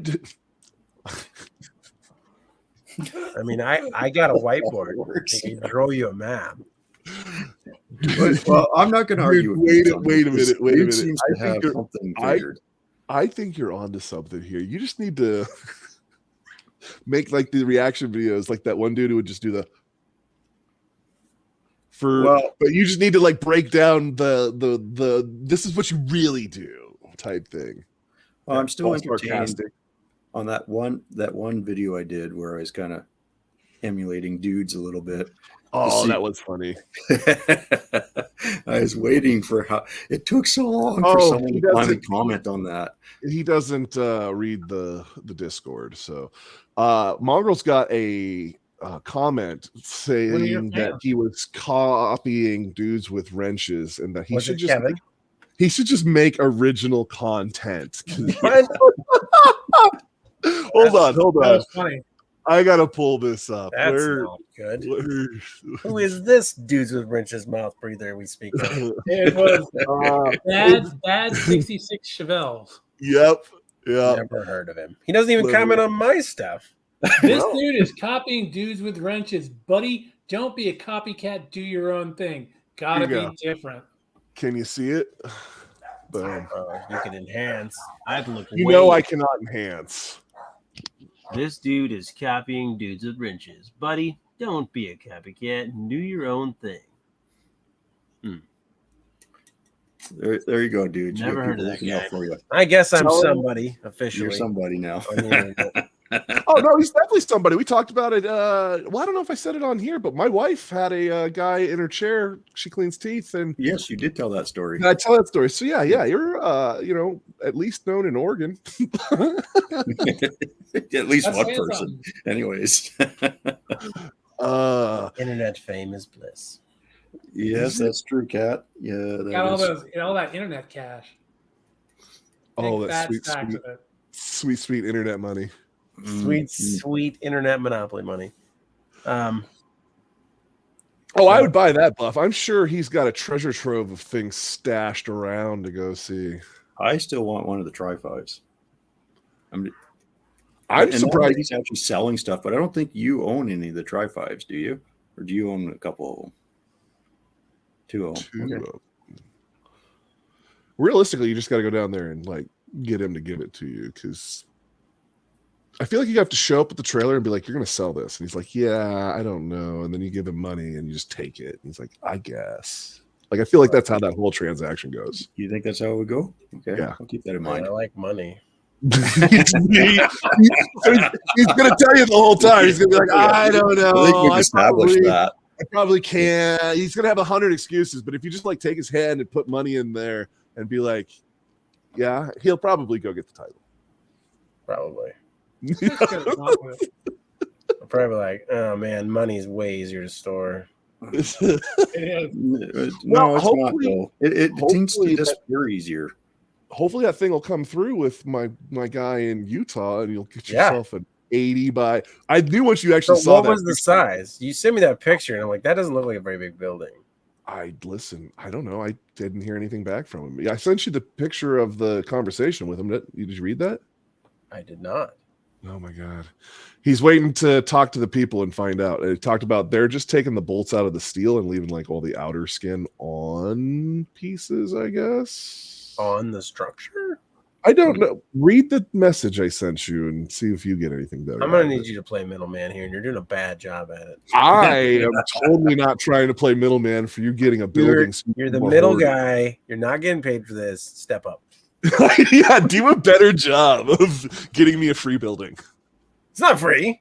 It's just less than expensive. The building is free. Getting it delivered to you is the part that costs money. We're attempting to acquire a what size building?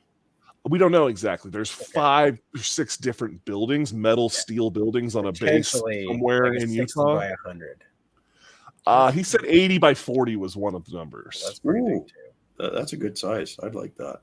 He was looking at a 20 by 80, but he's got a 20 by 24 he was looking at, and there are a couple different ones. Yeah, I wouldn't want to pay the travel expenses on a 20 by 24. That would get expensive for a small size. Yeah, well, that's the one he's trying to keep there. But yeah, I can tell you 60 by 60 is not big enough. Well, it's never big enough. I mean, well, it's all in how you use it. Why have you not picked up any of these? Does he just not want to sell them? Well, he wants to sell them in a way. So I was asking Kat why she hasn't picked up any of these vehicles. She's we're gonna go back to actual comments. Bring that back up.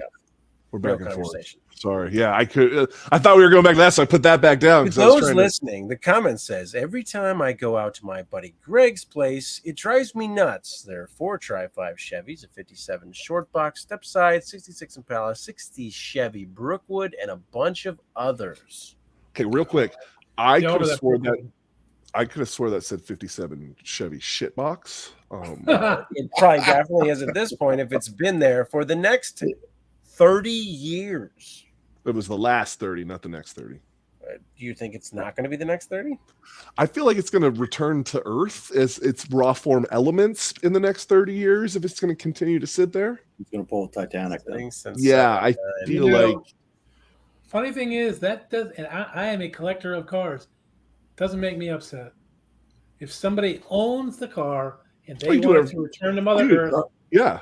You can listen. If you own it, you can do whatever the f it is. I know. Want to take it to Alaska and launch it off that cliff thing they do every 4th of July. Hell yeah, whatever you want. I am on the gym camp on this, but I do know a gentleman who owns a 1970 Cutlass 442 First Edition that is sitting in his backyard under plywood and a tarp.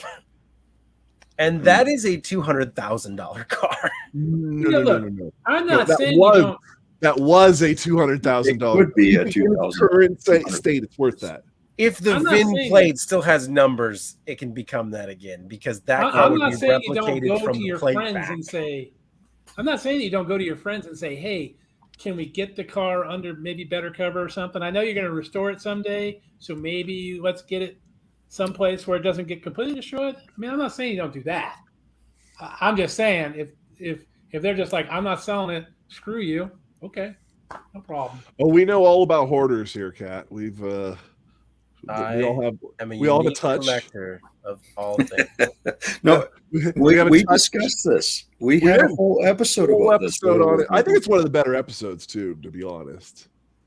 because dudes was on the offensive the whole time. I do believe I trivialize what is a hoarder, and I will accept the status of hoarder.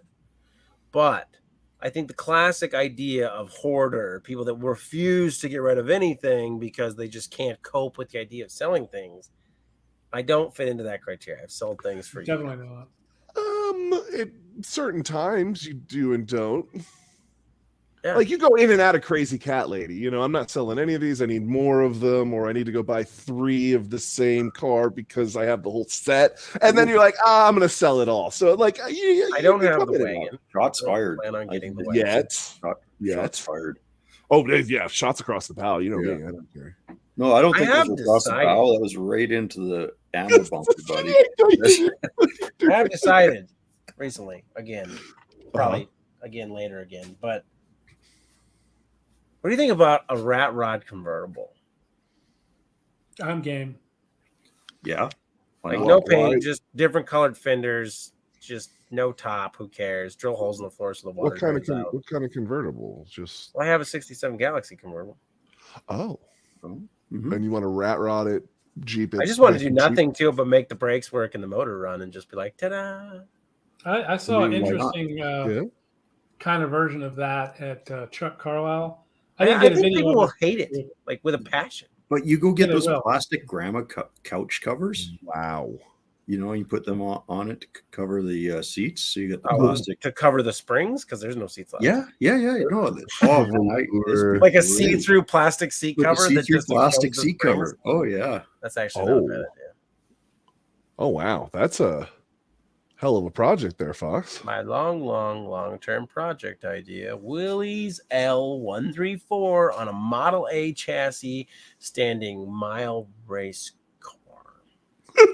Yeah. You didn't read that before you read it. I mean, you're gonna lose. But was that the guy? I street raced the Prius. I don't win very often. I mean, I'm not here for winning. I'm here for racing. Yeah, okay. There's a chance they could blow up on the line. I might win. There's a chance. There's always a chance. They could red light. Yeah, they could red light. Yeah. That is one interesting setup. Hey, you know, like 3 rounds. Another topic we might want to go into sometime, not tonight, but trog racing. What weird words? Say? It probably has something to do with koi. Really, guys? The race of gentlemen. I've heard the race of gentlemen. I do know that. It's called trog racing. No. I feel like no one calls it that. Yeah, what? They do. Well, Jim calls it that. So I know. I do know that on the what was it? Fast and Loud was who did a thing for that. They didn't call it trog the whole time. Wow, what are we? Trog, the race of gentlemen, the greatest race on earth. Oh, trog is an acronym, to the guys that race it. Yeah, acronym, totally. Trog. Yeah. Race the race of trog. Just want to see how fast a 60 horsepower Willys will go. I feel like I like it. Oh, I feel like I've seen this. This is that super hipster douche racing. It is very super, which is why it would be a good topic for us to discuss. I feel like that's just going to be us bagging on hipsters for 2 hours, and as fun as that sounds, I feel like it's going to get a little monotonous at a certain point. Well, look, we might not stay monetized. I think you're wrong. I think because we're making fun of people or judging people, because making fun of people is bullying. Bullying is bad. Well, I mean, if you enjoy your recreational activities of slow old car racing on sand. Night, Rich. Rich, have a good night, brother. Appreciate you being here. I'm not against you as a person. Really do. Now, to dress up in old-timey clothes and act like a steampunk hipster, that's where I'm just like, okay, we're done. That's awesome. I think it's a kind of a cool concept. It's a cool concept, but I like the idea of a car built for a specific era. Like here's like Gaskers. Yeah, it's only got. I feel like this is people that don't want to go to Comic-Con or Medieval Club, so they just build a crappy car and race it on the dirt because this is how they used to do it. You know what I want to go do as a gambler? No. Well, we talked about the gambler, but the other one that would be fun would be lemons. Yeah, lemons would be would fun. be a good one.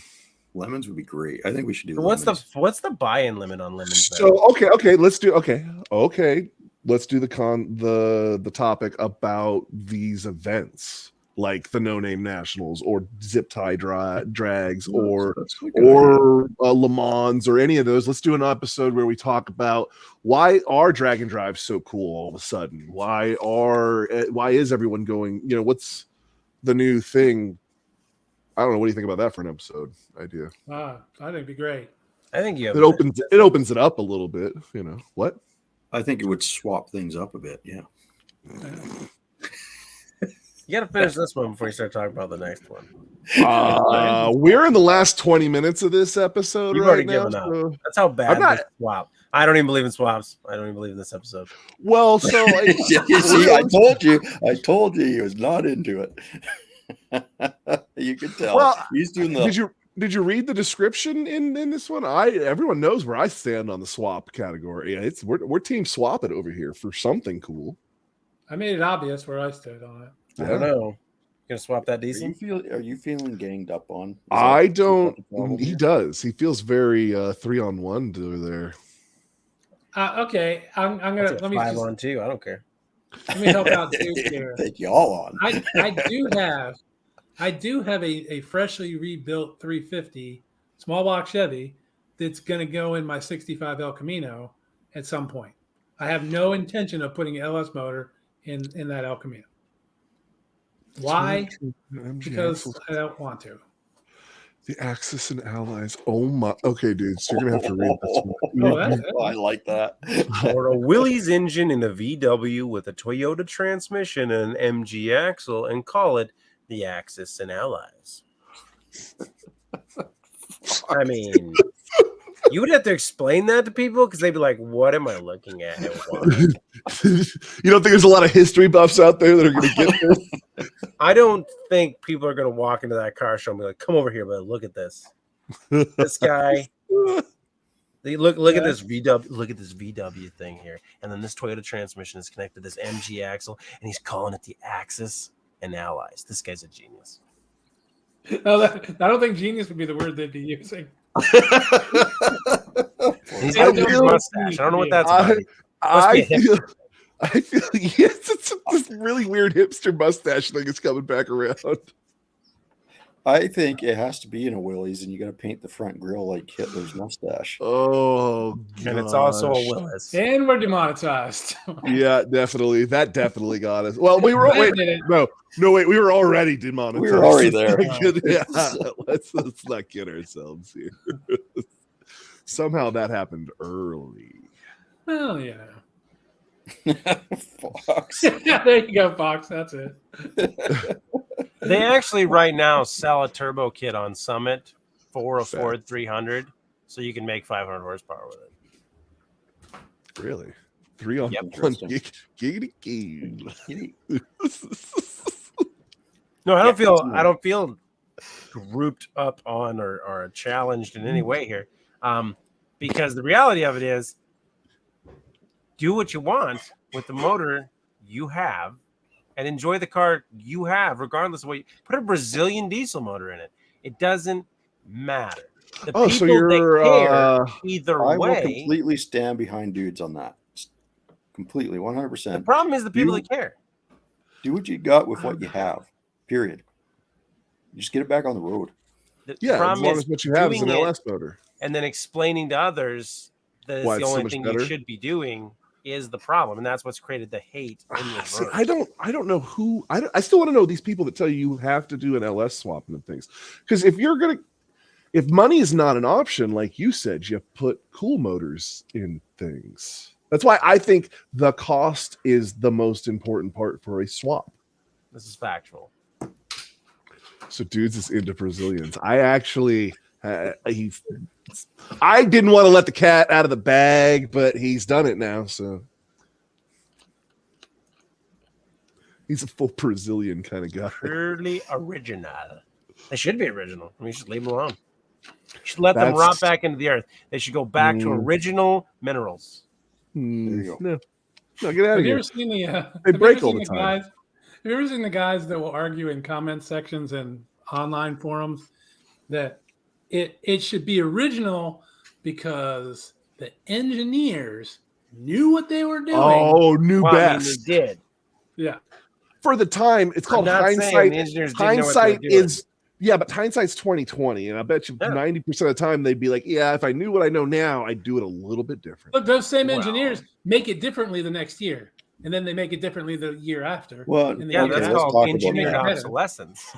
So yeah, but if you say if this is why back to swaps. This is why I like swaps, because if you take something new Back. and put it into something old, why not? What I was brought here to do. I'm just here for the trolling. And by the way, because since we're here, Piston Twist, I'm really sorry for this, but wrenches does not start with an R. Okay? I see this acronym all the time.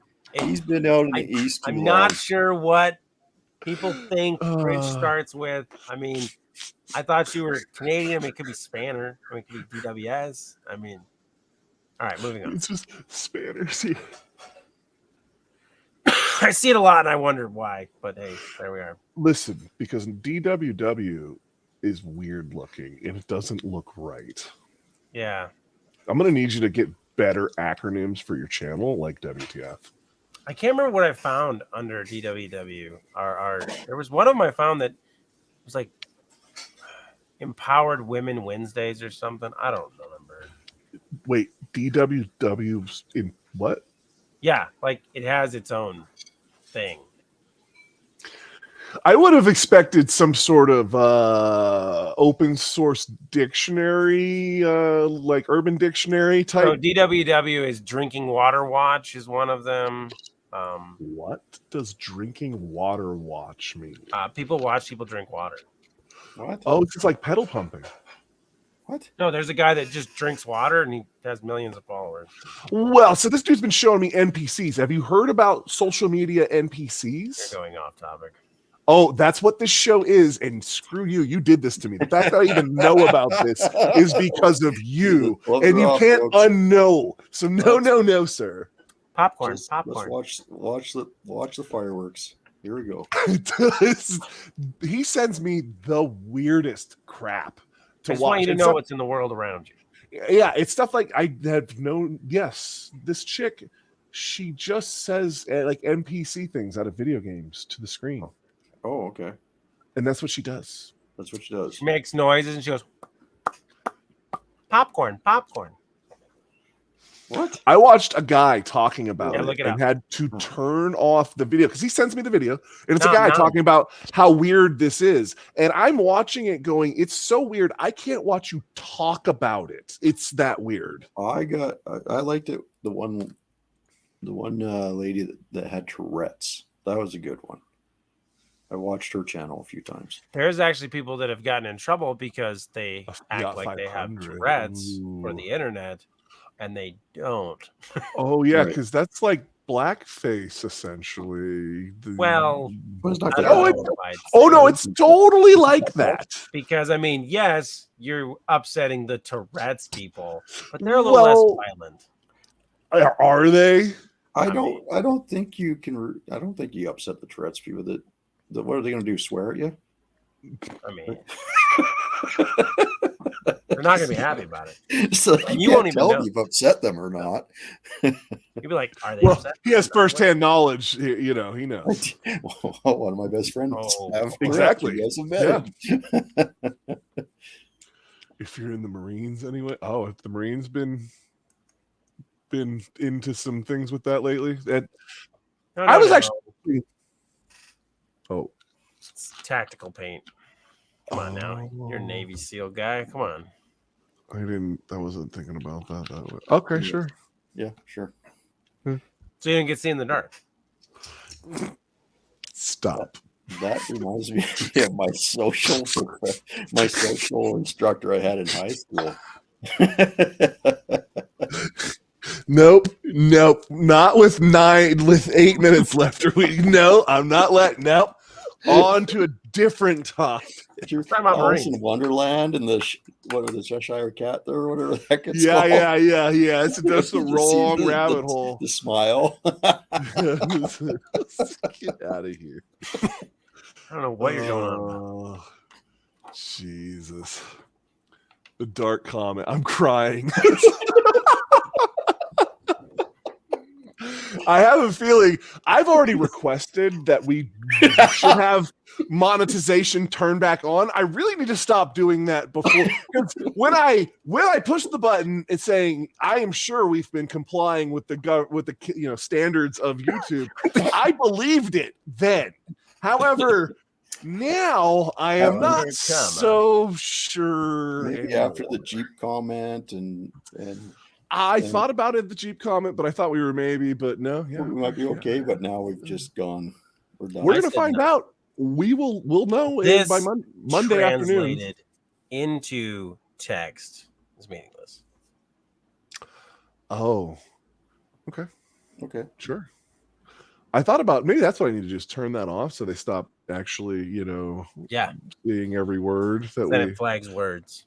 So get rid of the chapters. Is that what you think? Yeah. Yeah, but it's not okay. So we didn't cuss too many times. I think I got one F-bomb. I think it's strung S's. enough words together, formed its own sentences, and what we know what this is about. I think it just knows that we're scumbags and that it can just easily be like, I definitely think there is a portion where there's like this guy again. Yeah. I think we're kind of on the watch list because of the three. There's no watch list. There's just a list. Oh yeah, yeah. If we were on a watch list, views would go up. Yeah, facts. Yeah. It's just a list. How do we get on the watch list then? Well, I think we've talked about this many a times. TNA, that's how you get on a watch list. If you We did pull talk about that. to your thing. Have something catastrophically go wrong or break something That expensive. doesn't guarantee it though. It doesn't hurt. It doesn't hurt, but it doesn't guarantee it. I mean, we've all had stuff go wrong in our videos, and some of our videos have had it. They don't have to pay you dollars if you're never getting pennies. They have to. What? They have to care about what you break, and that's how that works. Like you have to have a Ferrari that somebody cares about. Well, so that's what I'm saying. The more misfortune it is for you, I think the more people will tune in. You know what? I think the more expensive the car is, that you end up wrecking doing some dumb thing. Here's the thing. I don't think it needs to be that expensive. I think you just need to really put into perspective how devastating it is to you personally.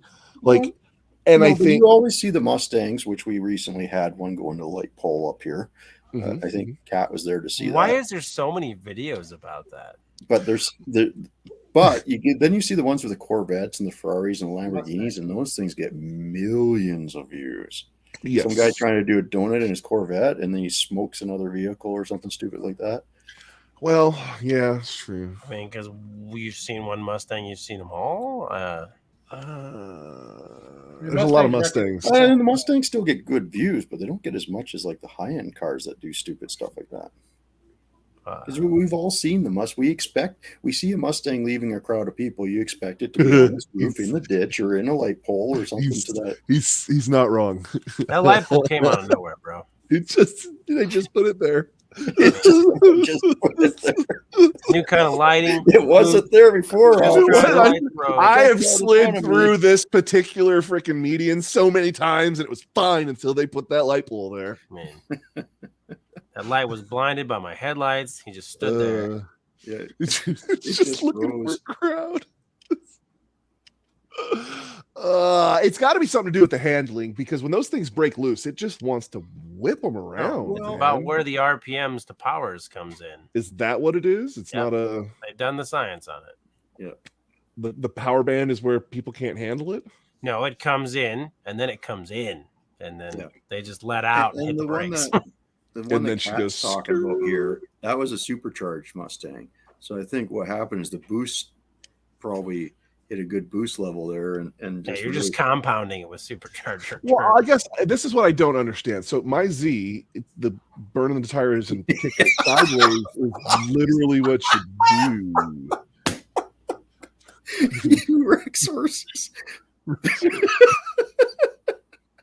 I'm pretty sure that's not true. I don't think it's right, but I also think if we were to say that, we're probably gonna. I'm about to look that up. I know it's not true. You don't have to look that up. I feel like the internet knows something. I know. Trust me, we know that's not true. Please don't do it here. Becky Robertson, welcome to the show. How are you doing tonight? Hey, Becky. Hopefully the fires are.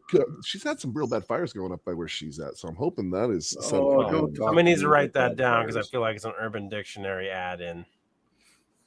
What? I think you're right. We should get that popular. Oh, somebody needs to add that into Urban Dictionary. Is that what you're saying? Yeah. I think that's a T-shirt, and we're now down to 2. I think he's been both T-shirts tonight. No. No, Rich was the other. Rich was the other one. Yeah. So on that side note, completely off topic, I think certain colored people would be upset about you using Apache in that way. That's all I'm going to say. I think certain people might be upset by the way you just explained that. Color is the proper term. I was thinking if you used a certain group of people might be upset. I mean, see this phone? This is this phone. But he already explained to us he is one of those people, right? Did you not say that at some point? Yeah. It's in your ancestry. Oh my God. It's in my ancestry. Yeah. Like I'm a professional fiction linguist. I like this. That explains everything right there. It does. Yeah. I do like the hurricane is coming up and going behind the Cascades. Oh. Uh-oh. Yeah. We're having a hurricane come up the West Coast from old San Diego. Huh? Yeah, I don't have them a lot. It's that El Nino. I'm telling you. Well, this is why I believe in LS swapping Mustangs, Cat. Because the hurricane in crowds like that. Just get an unfriended Mustang doesn't crowd. You're not wrong. I feel like there's some science to be tested here. Yes. I feel like we need a medium horsepower Mustang and a low power Mustang, and we see how many crowds we can get in. I think it just all comes down to the skill of the driver. We all can contest to that. So now you're telling me Dudes with Wrenches says that Mustang drivers have no skill? I'm just saying there's a large percentage of Mustang drivers that don't have Mustang drivers. Oh my God. Tell me you were here for 2 seconds before that comment came out, Brailsford. I swear to God. Just well timed. Oh my God. That is. You got to realize they sell a lot of Mustangs in a year. So the percentage is going to be higher for less skilled people to be in them.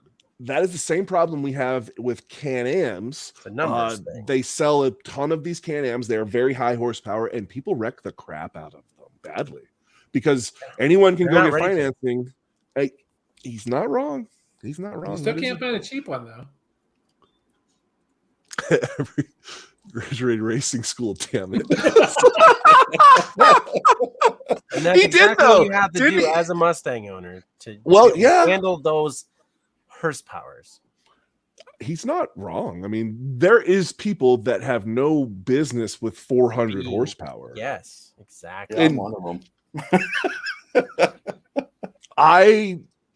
It's I true. I drive a car daily currently that is a 300 horsepower car that people act like I'm unrulyly throwing it around the road, and I shouldn't be in it. Because all of those are actually true statements. But I am in full control of the situation. That is a relative term. It's a perspective. It is a perspective. My perspective, and it's factual. Did you ever get that one thing that's wrong with it handled that needs to be put back on it?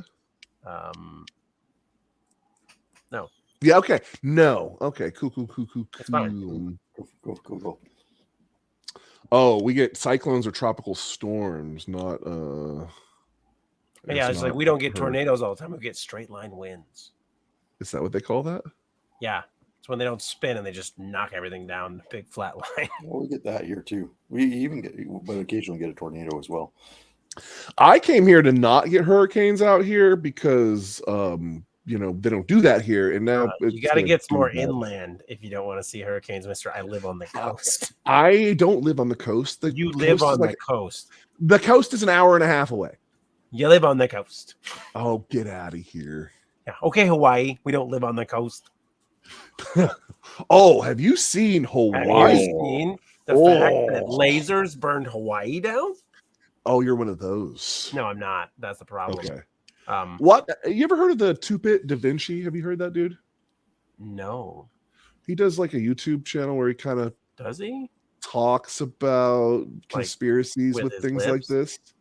No, it's all telekinetic. Actually, it's pretty cool. You should get in. Okay. Yeah. Okay. But yes, staring at the screen. He does actually, just like that. I do feel for the folks in Hawaii. Hopefully, that sucks. That's really sucks. I hope that. I mean, we had bad wildfires, and but what do you do when you're on a freaking island? You're on an island. Here's my question: where do you go when the whole place is on fire? At what point is there not pump houses with hoses in the ocean? Oh, that was not just. Oh, no! It gets so much worse. So we're pretty sure the power is what caused the fire. It's what they're thinking, and so they turned the power off. So there was nothing to pump the water. Yeah, I did hear stories about the fact that the water just stopped. So the fires were starting to get going around I don't know, 6 or something in the morning, and then I don't know much on this story. They shut the power off. Oh, that's the key thing you do when fires come, because you got to shut the power off, because the lines coming down energized are going to create more fires. So I feel like this was just like the rest of the world that we live in. Everyone thinks there's a plan for everything when we just live on a wing and a prayer most of the time. Well, that was the worst part. So apparently they have fires quite often out there. And so everyone just thought it was another fire that's happening. And they didn't use the tsunami system to tell people to evacuate. They just kind of there was a lot here's of the problem. You always hear about when it doesn't work the way it should, but it happens all the time. But the things work, so we're fine. But the last time they tried their emergency broadcast system, they announced that there was a nuclear bomb going to go off, right? And I feel like these are just people that weren't doing their jobs. Wait, Brailsford, you got an ad? We're demonetized. Why are you getting ads? Well, maybe we're not anymore. Have you checked? I'm checking right now. Yeah, it still says limited. Limited. They're going to show the ads. They're just not going to pay you for it. Yeah, the way it happens is YouTube needs to get its money. You just don't get yours. I just don't get mine. Okay, all right. Yeah, but this is not limited ads. This is limited. We're paying you for ads. Cheap backstage running this live. Yeah, you've got 5. What? I see. How many people are getting ads in this? During a live. All right, let's flip over to the browser window. You probably got mid rolls turned on or something for it. Even if I do, when they demonetized it, they shouldn't be showing it. I'm not ad friendly. It's a YouTube will put ads up no matter what. Even if you're not monetized, it will put ads up. This is a big ad. It's 2 ads. I can't skip this one. Premium, so no ads. I have ad block. Everyone's saying Becky's a member of the channel, so she can ad block all of them. I don't get any money anyhow. Because we're not going there. No, you get money for that actually. If you have no. From premium you do, but from this with the whole ads, but apparently trying to go after ad blockers. So I don't know why he's right, because I don't normally see ads. I've seen ads at the beginning of lives, like when you first log on to them, but but not in the mid live. That's odd. Oh no, I just opened the browser and I'm on the second ad now that I can't skip. By the way. You act like it says, do you want to monetize? I say yes, and then I move on to the next thing. I'm not doing anything. Best part, so all my ads are for a software I already own. Why is that? It just knows it's on my computer. There's a I don't have mid rolls off. I mean, they're on for everything. On that There's this MMA channel that's live every Friday for several hours doing MMA fights, and they have ads that just pop up in the middle of their live stream. Well, you would think if you're going to do long live streaming, you'd want mid rolls, but I guess I don't know. Like, how does it decide when it throws a mid-roll on? Yeah, it has to be analyzing a pre-recorded video, which it's not.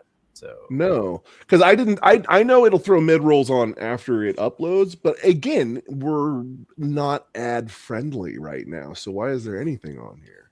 I can tell you when I look at how much these make when they're all said and done, they don't make much. So don't they though? Are they all Cialis ads? You know, he keeps saying that, but we've never got him to prove that. Oh, you want to know? I am sure he would be happy to do some screen. You want to? He'll do it. We can go right now to this podcast. We're so estimated revenue off this podcast for the last 28 days is $6.72. Well, I'm just saying, when we started this, you had one battery for your camera. Now you got 3, you say? Just suspicious. They come in packs of 3. They're junk. that is true, actually. And you know what? Your stack of Milwaukee tools has gotten bigger. It has, I think. Yeah, it's blocking out more light. I make poor financial decisions. That's never been in question here. I don't know what you guys are thinking. Where do we think we are? I don't think you have the exclusive rights to that. No, I definitely don't. It's a shared across multiple people. Oh, and everyone on this podcast thinks that. Yeah. If you think that it takes this big YouTube money in order to make poor life decisions, it's not. You can do that with no money, it turns out. Oh man. No, Becky, $3.55 actually. So, and we appreciate every penny. We really do over here. He buys Twizzlers and packs of gums occasionally. But OnlyFans is a blessed one. Listen. Man, they probably sell a lot of fans over there. Who would have thought fans would be so popular, realistically? Who didn't? I don't know. I mean, I'm a big fan. I feel like that's one of those things that once somebody came up, everybody was like, why didn't we do this before? What were we doing that guy got first? Are you talking about the funny joke about fans, or like selling your stuff online? Like, yeah, I agree with you. But there was places that did that before. It was called I feel like it was Facebook before. No, it was Tumblr before OnlyFans. It was Tumblr was where everyone did what you're talking about. Tumblr? Yeah. Yeah, that's where the amateur community lived. Don't judge me. Don't ask questions. It's my stage. Look it up, dude. Oh no! So Tumblr did what OnlyFans was gonna do. They outlawed and basically made it to where you couldn't do adult content on there. And then someone said, "You know what? We'll start our own thing called OnlyFans." That's literally OnlyFans is not adult content. No, it is. It is. They were going to stop doing adult content on there. Basically, you can't do it. Is what they said, and basically the whole platform said that's literally why we're here. That's what Tumblr did. There's lots of sites with adult content. I don't understand. Like what's paying sex trafficking law is why they were going to do it. Yeah, basically. Well, I mean, you do have that. Like, what was that one guy that just got in trouble for all that? Oh yeah, I know you're talking about the guy. Yeah, I don't. Why is that dude even somebody people talk about? Because he likes to run his mouth and say very obscure things, and he was a fighter for a while. Is he a fighter? He's rich somehow. I'm a little. He was confused. A fighter. He got very rich off being a fighter, and he talks about masculinity and men, and Okay, I just couldn't People like, cut his words and then essentially turn them into things, but he just uses shock value to sell his anonymity. Okay. The deal with OnlyFans is, and other websites like that, is they've made a law where there's some weird stuff out there for which, you know what? Hey, you know what? Don't judge if somebody wants, don't kink shame. If someone wants to see that, there should be a place for someone to go watch that. I don't know. What OnlyFans says is the content isn't theirs, and so therefore they're not liable for the content. But what law says is That's you back are page liable all over for the again. content. You're liable for the content. So, Mhm. so now we're going to sue you, and everyone is going to sue you. And Yeah, that's called and so back they page. said, okay, then we're not going to do porn anymore. So But I'm in my damn comments. I only kink shame when she wants it. Kink shame. Okay. Okay. It's its own kink. It's kink shaming. It's Hmm. very introspective. Introspective. I don't know if I'm using that word right at I all, don't but think it you are. sounded I think you it are. sounded I like think- the right. I think you idea. mushed words together. And we're like, that And sounds smart. so, Yeah. just for all our audience members, we have now hit the point where you have realized why we have called this show what we call it. Oh yeah, it's Yeah, not. We're There off was. topic. I know from our normal content, you may think that we kind of just throw. Okay, my normal content that I just kind of throw things out and there's no thought put into it. There was a lot of thought put into the name of this show. Like we looked things up on the internet like more than once. at least twice. At least twice. Yeah, that's what I'm saying. That's like Yeah. at least twice as much as normal. Sometimes we even watch a video on it. I don't think we went that far. Dude looks like he has something. He's stroking his beard in anticipation. I know I used that one right. Let's have it, dudes. I'm being very introspective right now. Which Which means I spend a considerable amount of time examining my own thoughts and feelings. is that the definition? Yes. So I feel like that kind of works with what I was trying to do. No. I'm gonna remember it. You that way. used it as a kink reference. I used it as thinking about a kink reference, like being. So that means you're actually going like the wrong way with that. I feel like I'm gonna argue that I'm not. I mean, no. He says no. No. All right. And on that note, we have been doing this for 2 hours and 11 minutes. Yeah. So let's wrap it up. Jim, you're in the top corner. Why don't you wrap it for us? What do we got going on this week? What's happening Going on over with at Midnight Road? X57s these days? Yeah. Tell us about X57 and your plans for them on the rest. Your electric motor. Yeah, conversion. I don't know. I'm actually probably going to work on a lawnmower tomorrow and not make a video about it. I did order some wheel cylinders for the Fury so that I can get working brakes on it. But Nice. might be some videos on that. And I think Corvette Carlisle is coming up soon. So Oh God, there's Planning gonna be on so going to many that. Hawaiian shirts and freaking New Balance New Balance shoes up there. Oh my God. yeah, I have a thing I want to do with Corvettes. So What's the look? You don't. That's what Corvette drivers wear. well, I need to go get some footage of all of the different generations. I don't think she's talking about that. Just That'd be a great move on. place.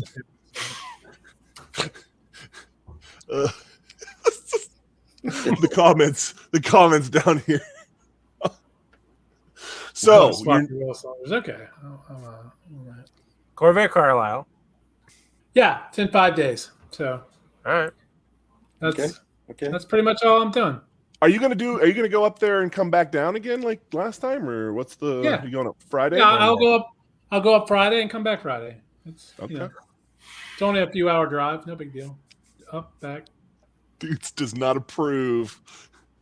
I mean, it's not as good as going to Minnesota for wheels. So I Oh, mean no, that that's a was a great completely story. different story. Yeah. Oh God. We're driving to Iowa for van parts. Minnesota for wheels is worse. Yeah, Minnesota for wheels was worse. Way worse. That was a good story. Whatever. All right, piston twisting. Yeah, buddy. Appreciate it, man. What Dudes, do you do, mongrels? What am I doing? Yeah. Oh, What you getting up to? He's I am working on going a to finish the pre-gen. exhaust on the pre-gen.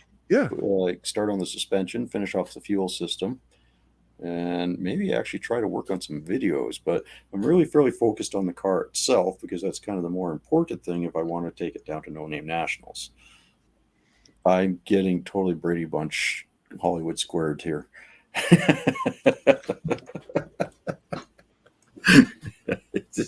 I'm getting dizzy now. Pink, Look, fluffy. all of our viewers are having They're seizing. they're all having seizures. Oh, Becky, you stay cool out there. It has been way too damn hot out here. That's for sure. It is. And for us, we're petite and sensitive out here with our heat. Dudes, what are you up to? I just finished the removal of camper from a camper, and then the removal of van from camper van chassis, which Buff's Garage did come and remove that away from where we had to take care of it. So that's Are good. we actually going to see a video about that? Oh, someday. It'll happen.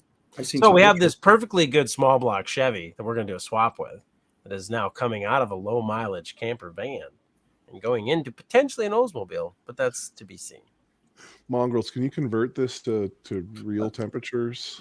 No, I don't feel like doing it, but it's over 90. He says, I don't feel like doing it. It's well over 90. It's a lot. 89. So wasted. What are you up to? Everyone knows what I'm. Irish Outlaw Garage. What's up, brother? We're getting in at the end here. Riding. You know, I'm gonna be doing some riding stuff. Those are the videos coming out. Throwback Wednesdays, where we put old videos out because YouTube didn't pay us the first time, and I'm a shill. And then a live show on Friday if it works for Jim. Because if you're going to Carlisle and back, that's still working. Here. Yeah, we're pretty consistent over here. 4 shorts a day, 3 videos a week, and a live stream. I'm consistently inconsistent. Yeah. So in answer to your question, it's about 94 down to 44. What? 99 down to 44? Oof. That's up there.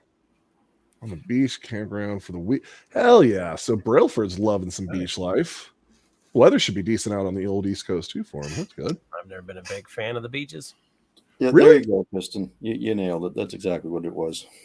Yes. I'm not a fan of hanging out on the beach, but I like beach towns. Okay, Becky, you have a good one. We appreciate you staying. Everyone out. And we're going to end it on that. Thanks for it, Buff. We appreciate you listening on your drive. And we will see you guys on the next one. We appreciate it.